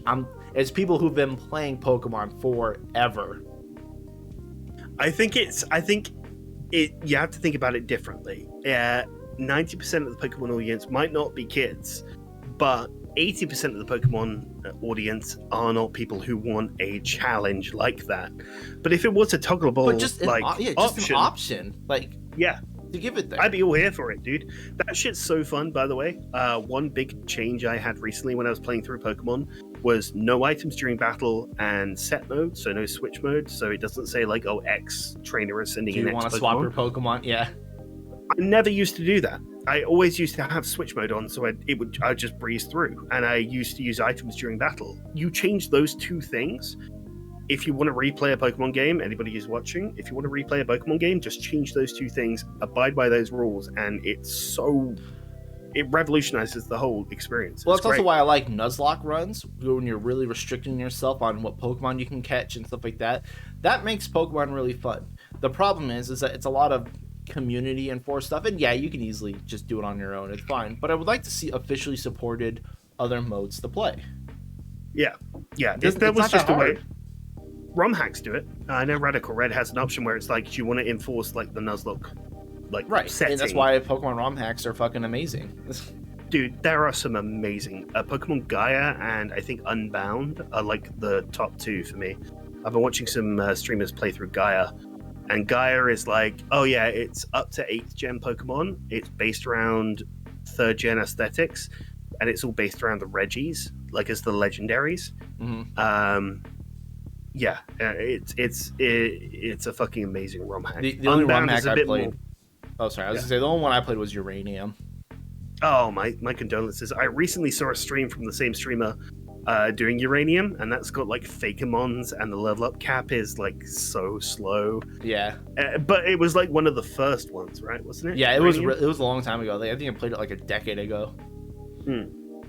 Yeah, it was big cringe. And then there's also Pokemon Clover, which I don't think you could ever stream. So there's a lot of Pokemon games you can't stream. Yeah, I've seen some of that shit.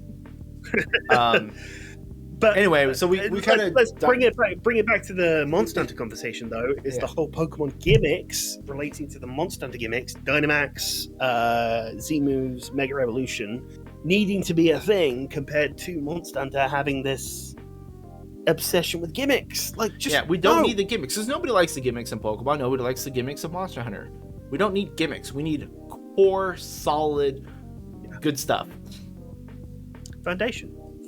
That's what we need. We just need, like, people love Portable Third. People love 3 Ultimate. People love fucking Freedom Unite for some reason. And isn't that a good point to bring out? Like, people go back and play the old Monster Hunter games because they're just good games. Like, I'm not even going to say that World, Iceborne, Rise are bad games. They're not. Like, all Monster Hunter games are pretty good games. It's like pizza. It can be bad pizza. It's still pretty good, though.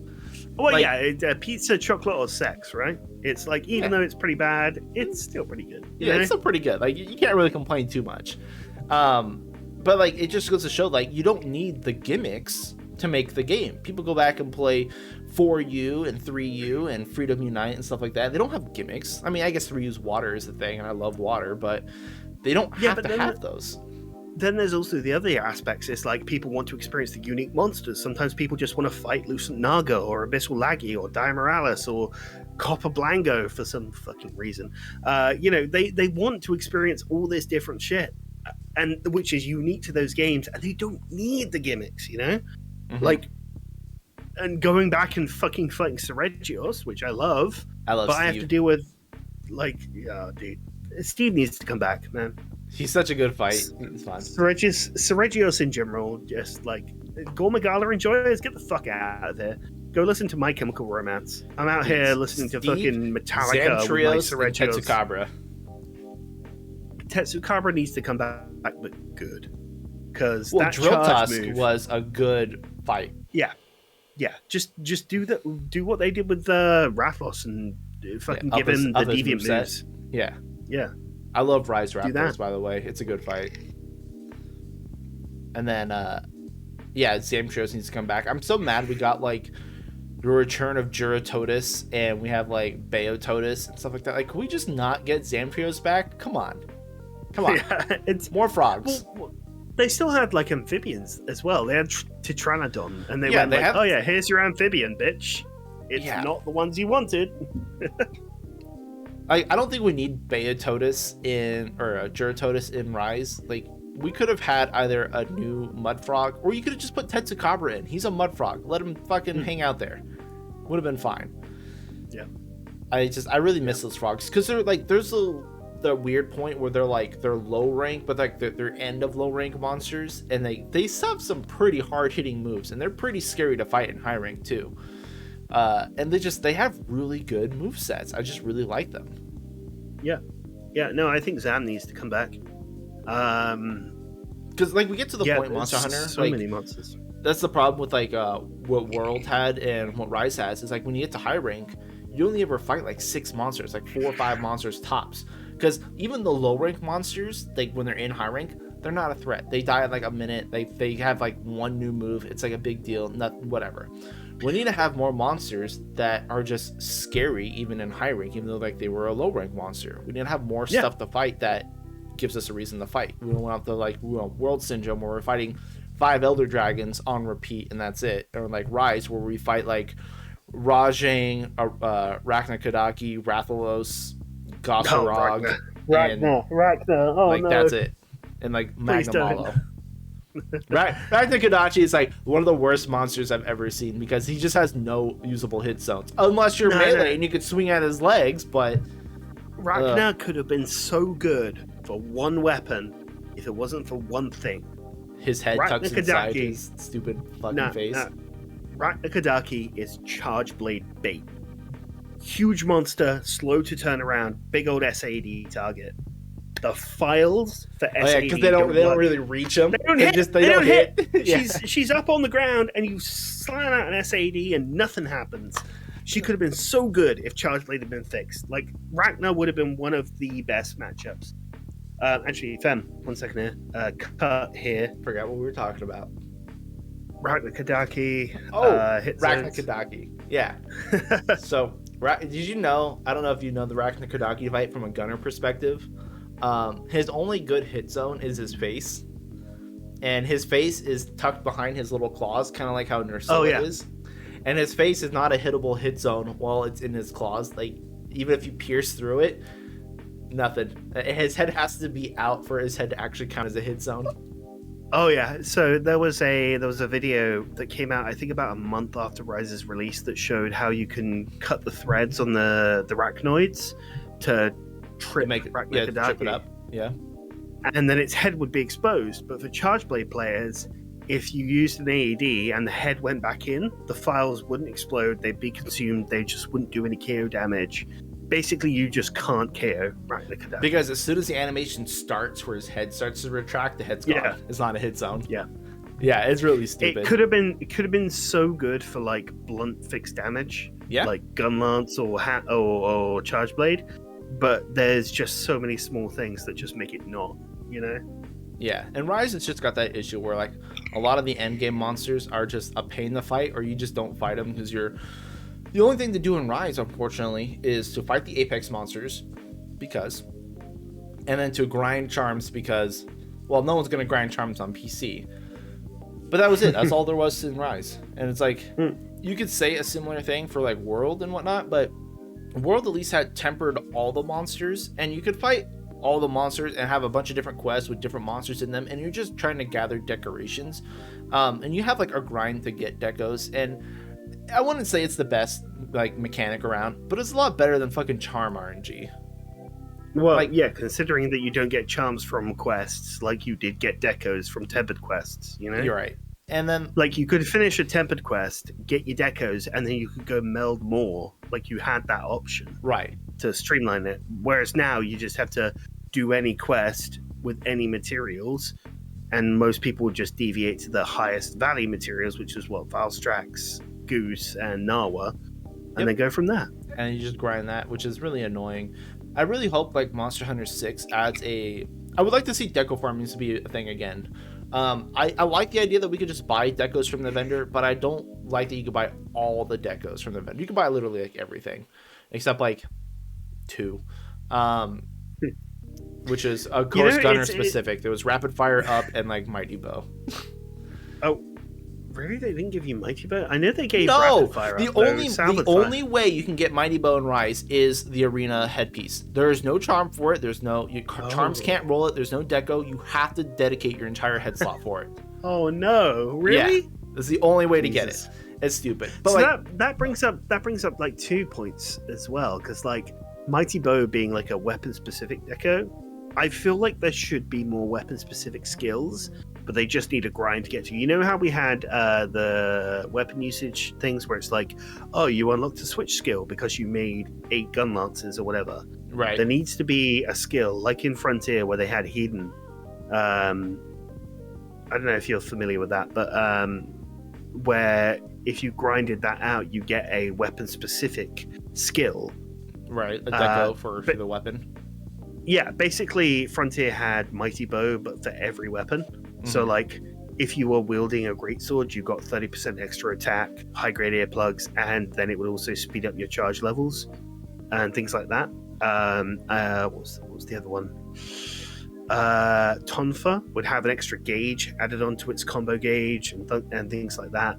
Switch Axe would be able to more quickly replenish soul gauge and things like that. Like, and I want more stuff like that, because the problem I have with Monster Hunter's like skill system is that it's literally just numerical changes. It doesn't change your gameplay at all, other than bumps and numbers. Mighty Bow, another charge level, affects the gameplay a little bit. But yes, if they had something like that for every weapon, where like, okay, maybe Greatsword gets another level of charge, or Gunlance can fucking load 2 Wyvern stakes and 2 Wyvern fires before going on cooldown, or Light Bowgun gets like their fucking quick reload from whatever Hunter Arts, where you can just drop your mag and put in all your ammo at once, kind of thing. Yeah. You just reload everything. Stuff like that changes a bit the way you play the game, and having something to chase for each weapon, like a mastery system for each weapon. Well, if you hit like that's what Hin was. 500 hunts in the weapon or whatever, and then you get that would be pretty cool. Because like I really wish like decoration farming was a thing, like, and not so specifically RNG too. Like, yes, if we had some certain things where we can unlock certain decos like for just using the weapons, great, and then we can craft them, but you just have to unlock them first. Cool. Also, if you could target farm decorations, which is definitely something that we need to happen, like monsters dropping slightly higher chance at specific decorations if you're doing like, you know, end game tempered quests or whatever it might be in Monster Hunter 6, whatever the end game grind is, be it like, let's just take tempered for example.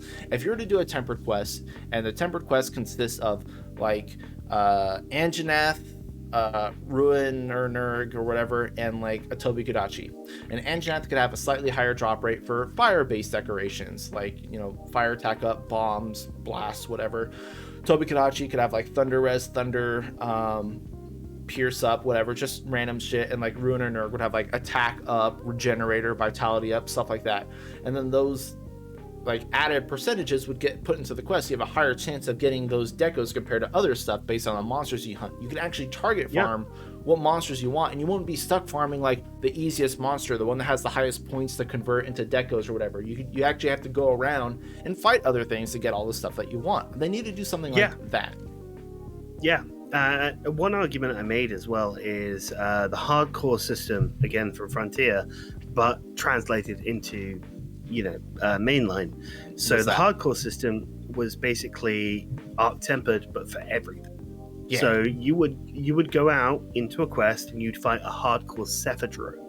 And Cephadrome would do attacks where it would summon Cephalos to do sand beams at you, and it would have extra combos to its hit check. Tigrex, let's use Tigrex as an example. You know how Tigrex does that one bite forward where it's like, ha, ga, like that? Yeah. It does that twice in a row, and then when it does the spin, it spins once in one direction and then the other way.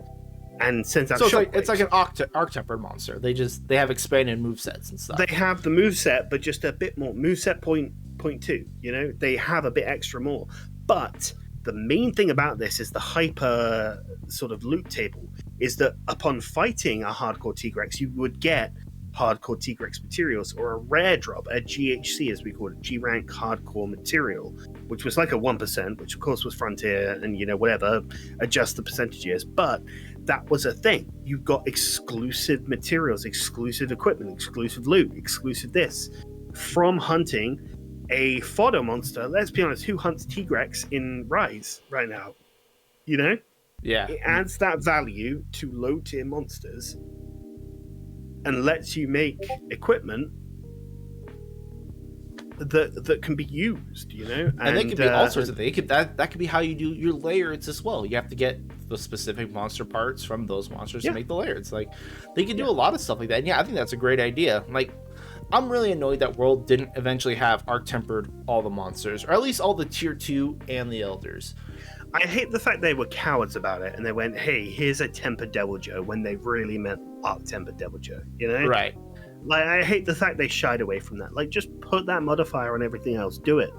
Yeah, I understand it's dev free time and all content. that kind of stuff. No, okay, it's not dev time.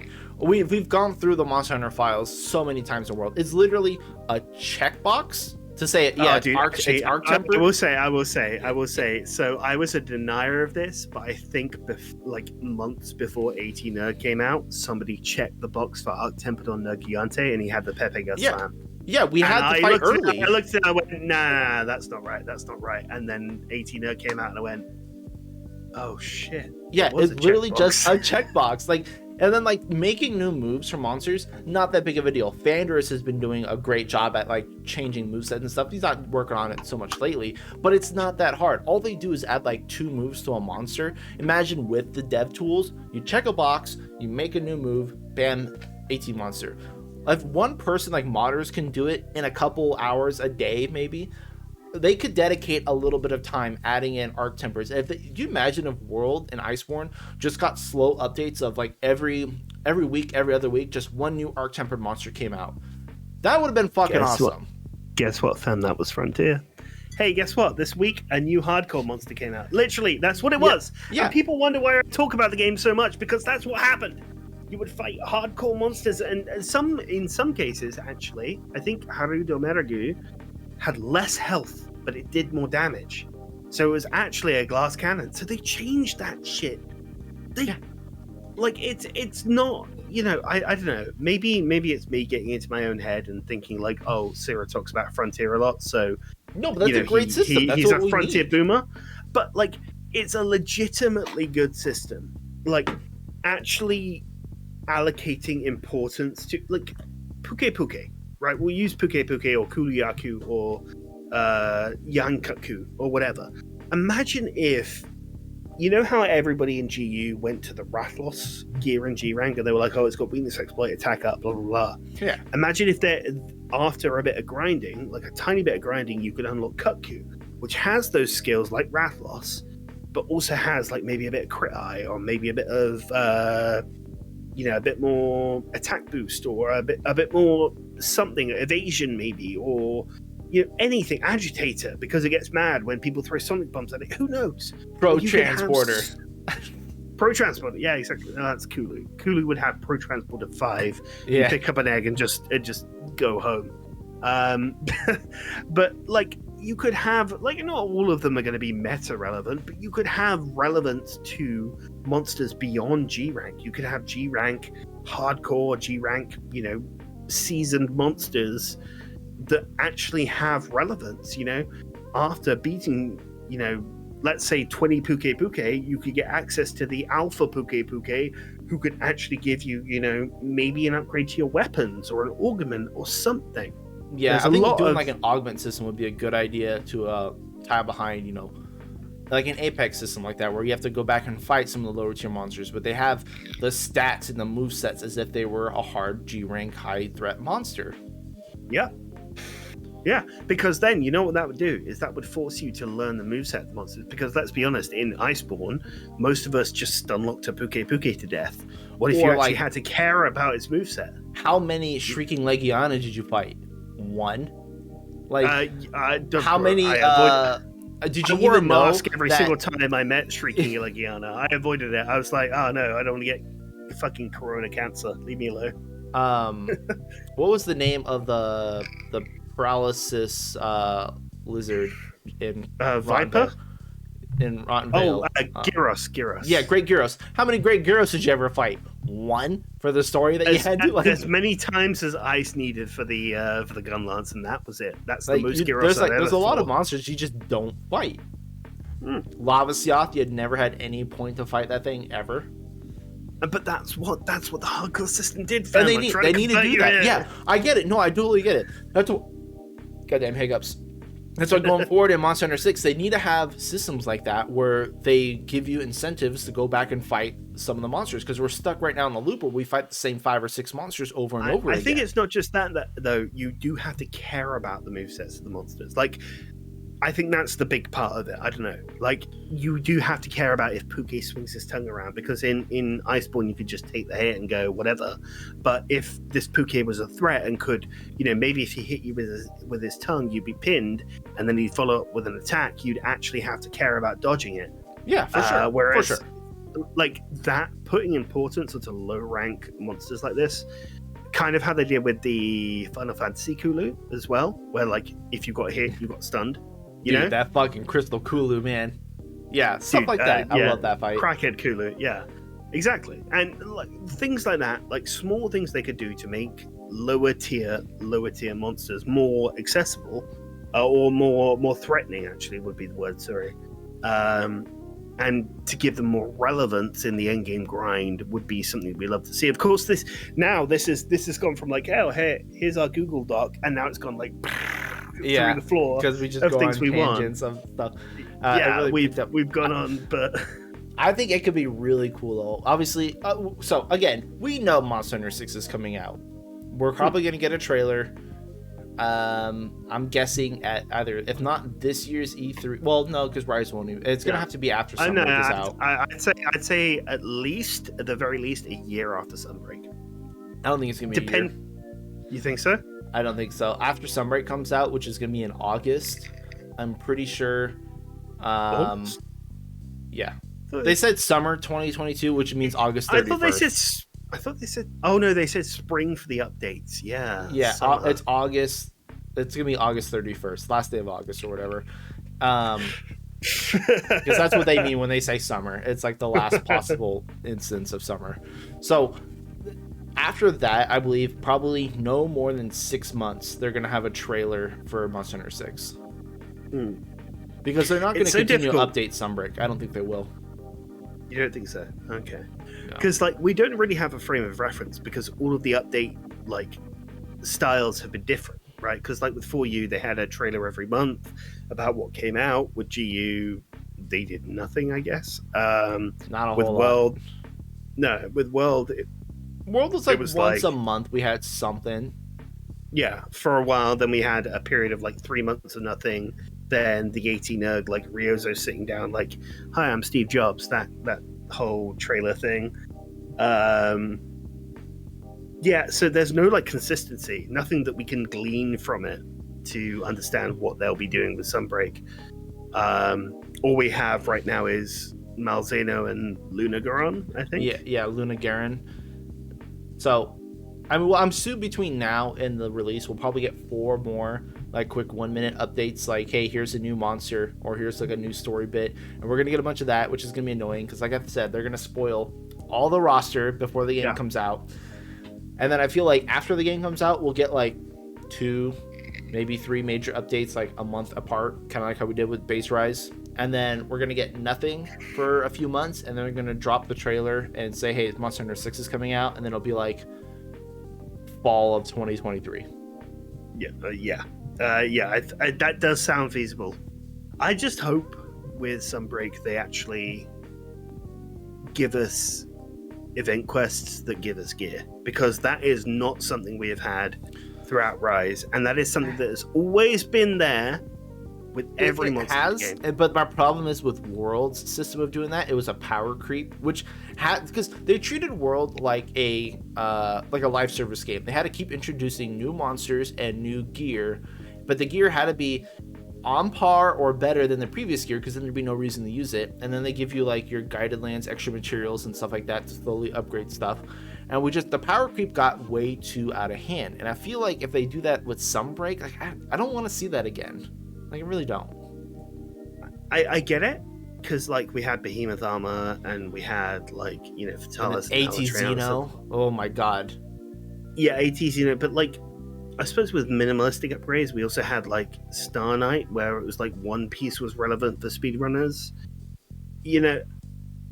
Yes and no to what you say. Like I do see what you mean. Like there was a significant power creep, but also the fact that there were a lot of other quests. We had like goggles and headpieces and festive armor as well. Cool. That didn't. Yeah, it's the stuff that's on like a similar level of what we're playing with, like, but just how the stats are different. Dante as well was like one piece. Yeah, it was good. Like you have like one stuff that would change here and there. We don't need like, okay, here we're dropping in a new Elder Dragon, and this set is now the new best set, like they did with Behemoth, AT Xeno, and then like a couple other monsters like Safi and AT Kolv and Fatalis and all that stuff. Every time they drop the big monster, like, oh, this is now the new best set. Yeah. No, I agree with that. Fatalis especially was a big step too far, but also there should always be gear from for sure. lot of event quests. I'm not like let's go back to 4U or GU. Like there were terrible sets, but you still had sets. That's where I'm coming from. Star Knight, man. Star Knight was not terrible. Star Knight was the easy mode. Star Knight was the what's the one? Star Knight was like going into Fatalis with. Oh no, Star Knight was like going into Elatrion with Frostfang, I think. Frostfang and Longsword. Because it was like it worked, I guess. You could, spec it to your preference, but it wasn't the best. The whole point of Star Knight was to encourage people to instant glaive spam, and then you get Challenger and hopefully fuck yeah. And that's about it. But it had like 3 slots on all its pieces. You just kind of make it to whatever you want. Yeah, I mean, the real sweaty set was the Monkey Quest. I don't know if you remember that one. It was what was it? It was like Ash Ketchawacha, Emerald Kongalala, and Furious Rajang in the Ancestral Step. Because that was a Hunter GX armor or whatever. Hunter GX, yeah, and the waist piece was like Challenger 6 triple slot. And it was so good. Yeah, so good. But things like that, like I appreciate things like that. But yeah, I do agree with like, especially with Fatalis armor, which is why ICE has like nerfed it. They've gone like, yeah, we're going to reduce Fatalis armor down to make it not the over-encompassing behemoth that it is. So. Right. And yeah, definitely, if they're doing event stuff, they need to bring in new armors, not just layers or stickers or whatever. They have to bring in new gear, because that's what incentivizes people to do stuff. Well, that's the whole thing. With Rise, yeah, exactly. There's the balance, right? We don't want crazy, overpowered shit that's over-centralizing, but we want something. And Rise has given us nothing at this point. Stickers. Yeah, it's stickers and then layered, and then maybe I think there's like 2 pieces that have like geologist on them, and that's it. And it's funny, this is a common conversation on Twitter, like, oh, you're just a Rise hater, you're just a Worlds hater, but like, I want a reason to play the game, my guy. Like, please give me just an armor piece. If there's a piece out there that had like Bludgeoner 3 2 level 1 slots, I grind for it. You know, like that's relevant to me. Like, give me something, dude. God, I keep clicking my fucking wine glass. Sorry.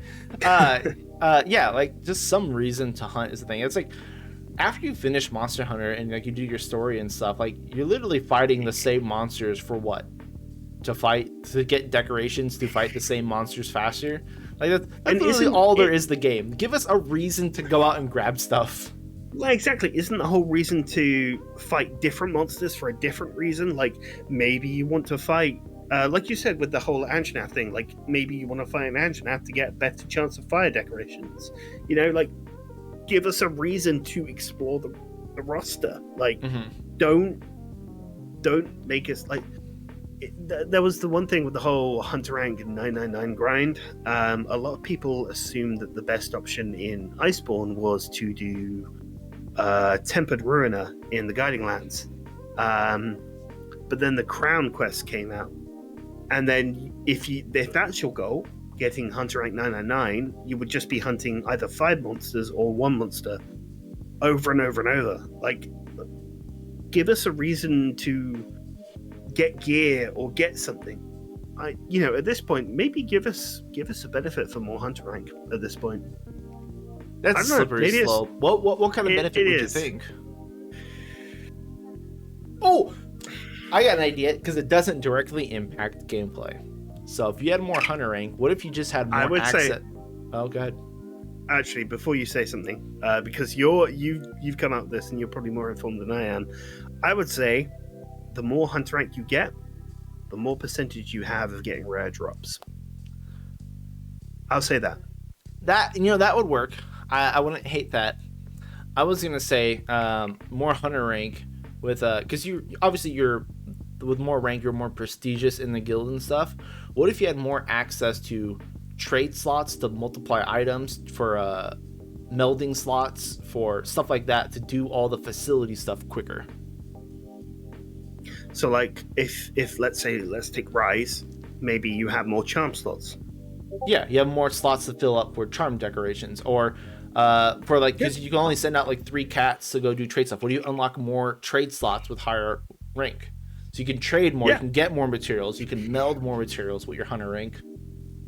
I like that because right now the only reward I think I've seen for Hunter Rank is titles. I think it's titles, and then nothing. Previously they like 100 they give you like your rainbow pigment, but I don't think that's a thing anymore. No, I think rainbow pigment was tied to like either Zeno or Tempered Kirin in Worlds. So. And I think it's Rise, you have to clear like all the quests or something. Oh, that. Like honestly, just treat us a bit harsher. We have to clear all quests to get the Hayabusa feather. Do that I again. think that's the problem with Monster Hunter though, is they're going into a more like casual gameplay approach, which I know sounds super awful from like coming from like a speedrunner background stuff, but the game is definitely getting watered down a bit, and it's not the worst thing ever, because Monster Hunter games are still good. But actually, you know what? I'll tell you, fam. I'll tell you. Monster Hunter 3 Ultimate, I played through last year, and I made a fucking amazing lance set. The grind to get from Hunter Rank 30 to 35 to unlock a certain arena quest, to unlock Lucent Naga, without doing the beefed up event quest, is so slow. Oh yeah. And like, I feel like Hunter Rank every level, every quest. Yeah, exactly. That's the whole point. It's like you're not getting that, and they watered it down to go, well, now you do, but now everything's accessible, which is why now you get people who haven't grinded through, haven't learned, haven't adapted, getting that. It's a balancing act. It's a part of the gear too. You want people to access the game, or do you want people to know what's going on? Like, I don't think they've quite found that balance yet. Right, and so because you're getting all our equipment and our sets made lightning fast now compared to other games. Like, you're getting all your equipment made in like 2 or 3 hunts tops of a monster. Like, you're not having to grind out 17 Tigrex to get that goddamn mantle, and then by the time you actually get your full Tigrex set, you know that monster pretty damn well, which it shows when you equip your full Tigrex armor. You're like, I fought this thing God knows how many fucking times. Oh yeah, stuff like that. Yeah, and that's actually one thing, another thing I'll give credit to Rise for, because when I went back in and I went, oh, I've got to farm for my Master's Touch decorations and my Crit Boost decos, now they're in the game, I actually had to go out and fight Teostra and fight what was Crit Boost? I can't even remember, Kushala, I think. Yeah, Like, one I of had the to go elders. fight. Like, there was the shopping list again. And that Mhm. was, again, another thing from 3U is like, oh, I need this weapon and this set to go fight this monster. But to get this weapon and this set, I need to go fight X monster a certain amount of times and get this item and do this. And the shopping list, I don't know. I still think there's a good, like... I like shopping lists, like stuff to do to do the stuff you want to do. And if we're talking about like content creators and streamers as well, like that's a good thing for us because we can just go live and go, oh, hey, today I'm going to be farming this one specific drop to get this set. And then if you've got a bunch of other things past it, like, oh, well, if I get the drop in the first, minute of the stream, then I can make this, and then I can make this, and make this, and go fight this, do this, do this. And I think 3U did that perfectly. It was like go hunt, like, oh God, who was it? There was one content creator I watched way back when, but it wants her to try at a certain level of village quests. It unlocks Diablos, Barrioth, and Rathlos. And the game is telling you, go fight Rathlos, make a fire weapon, go hunt Barrioth, make an ice weapon, go hunt Diablos. And then you unlock Sideus or something like that. And that was such a good shopping list, Yeah, and it's something that is really, because that's a lot of care and detail into how they set up the quest structure, knowing how the player is going to see that, and it's like, okay, yeah, got it. Yeah. And like in World and Rise, really, it's like, here's all the quests for the rank. Yeah, fun. Do like, 4, and you can progress. By the way, they had a perfect opportunity with it recently. They went, hey, go hunt Chameleos, go hunt Kushala, go hunt Teostra. Yes, that would have worked. But there's no specific advantage. Like, I don't know, maybe it's me just learning like how to run monsters. Okay, without, I haven't played Rise enough. Does Kushala still lose Black Aura on poison? Or is that a gone thing now? No, that wasn't a thing past GU. Yeah. So because I know it wasn't in Kushala's- World. I didn't know if they returned it in Rise or not. No, they gave a specific different thing to the Elders in Rise, which is like an aura break. Basically, if you just keep attacking their head, you don't need any element, as far as I know. You don't need any extra shit. As long as you attack their head for Kushala and Teostra, you do a big stagger, like Alatreon's element stagger. Yeah. The camera zooms out, all that shit, and you break their heat aura or their wind aura. With Chameleos, you have to attack it during certain invisibility While it's invisible. attacks. Yeah, you have to stagger Yeah. out of an invisible attack and then it breaks. Yeah.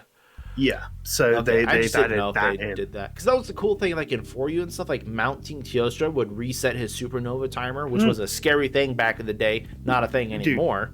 And like poisoning 4U Kushala, like Yeah, for you, Teo was 140 Teo.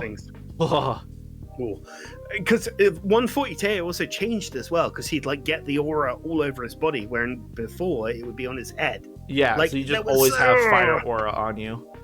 And then There's so much different nerd shit. it was that so goes into fast that. too. Like 140 Teo, like Yeah. if you flashed 140 Teo, you're like, get the fuck away, because he would just Yeah. fucking rampage all over the place.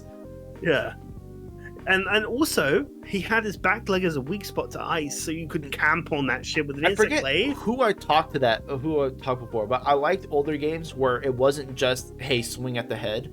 There were other spots of monsters that you could use to trip and stop and do other weird stuff. And yes, Number one, back legs number is one. really good. Number one, Zenoga back leg. Still a weakness exploit zone, 45, but insect glaive, sword and shield, You switch just can't axe hit would it. camp out by the back leg, and you get the trip, and then you'd go for the head. And the head was still the best hit zone. You could hit it, but it was way easier to go for the back leg. I've seen And that people was- trying, but like the way hitboxes are, they always hit like the elbow of the other leg or the tail before they swing at the back leg.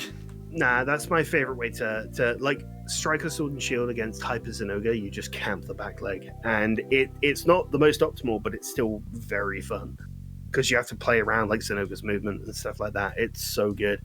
I wish they had more stuff. The like other that. one, the other one is Duramboros.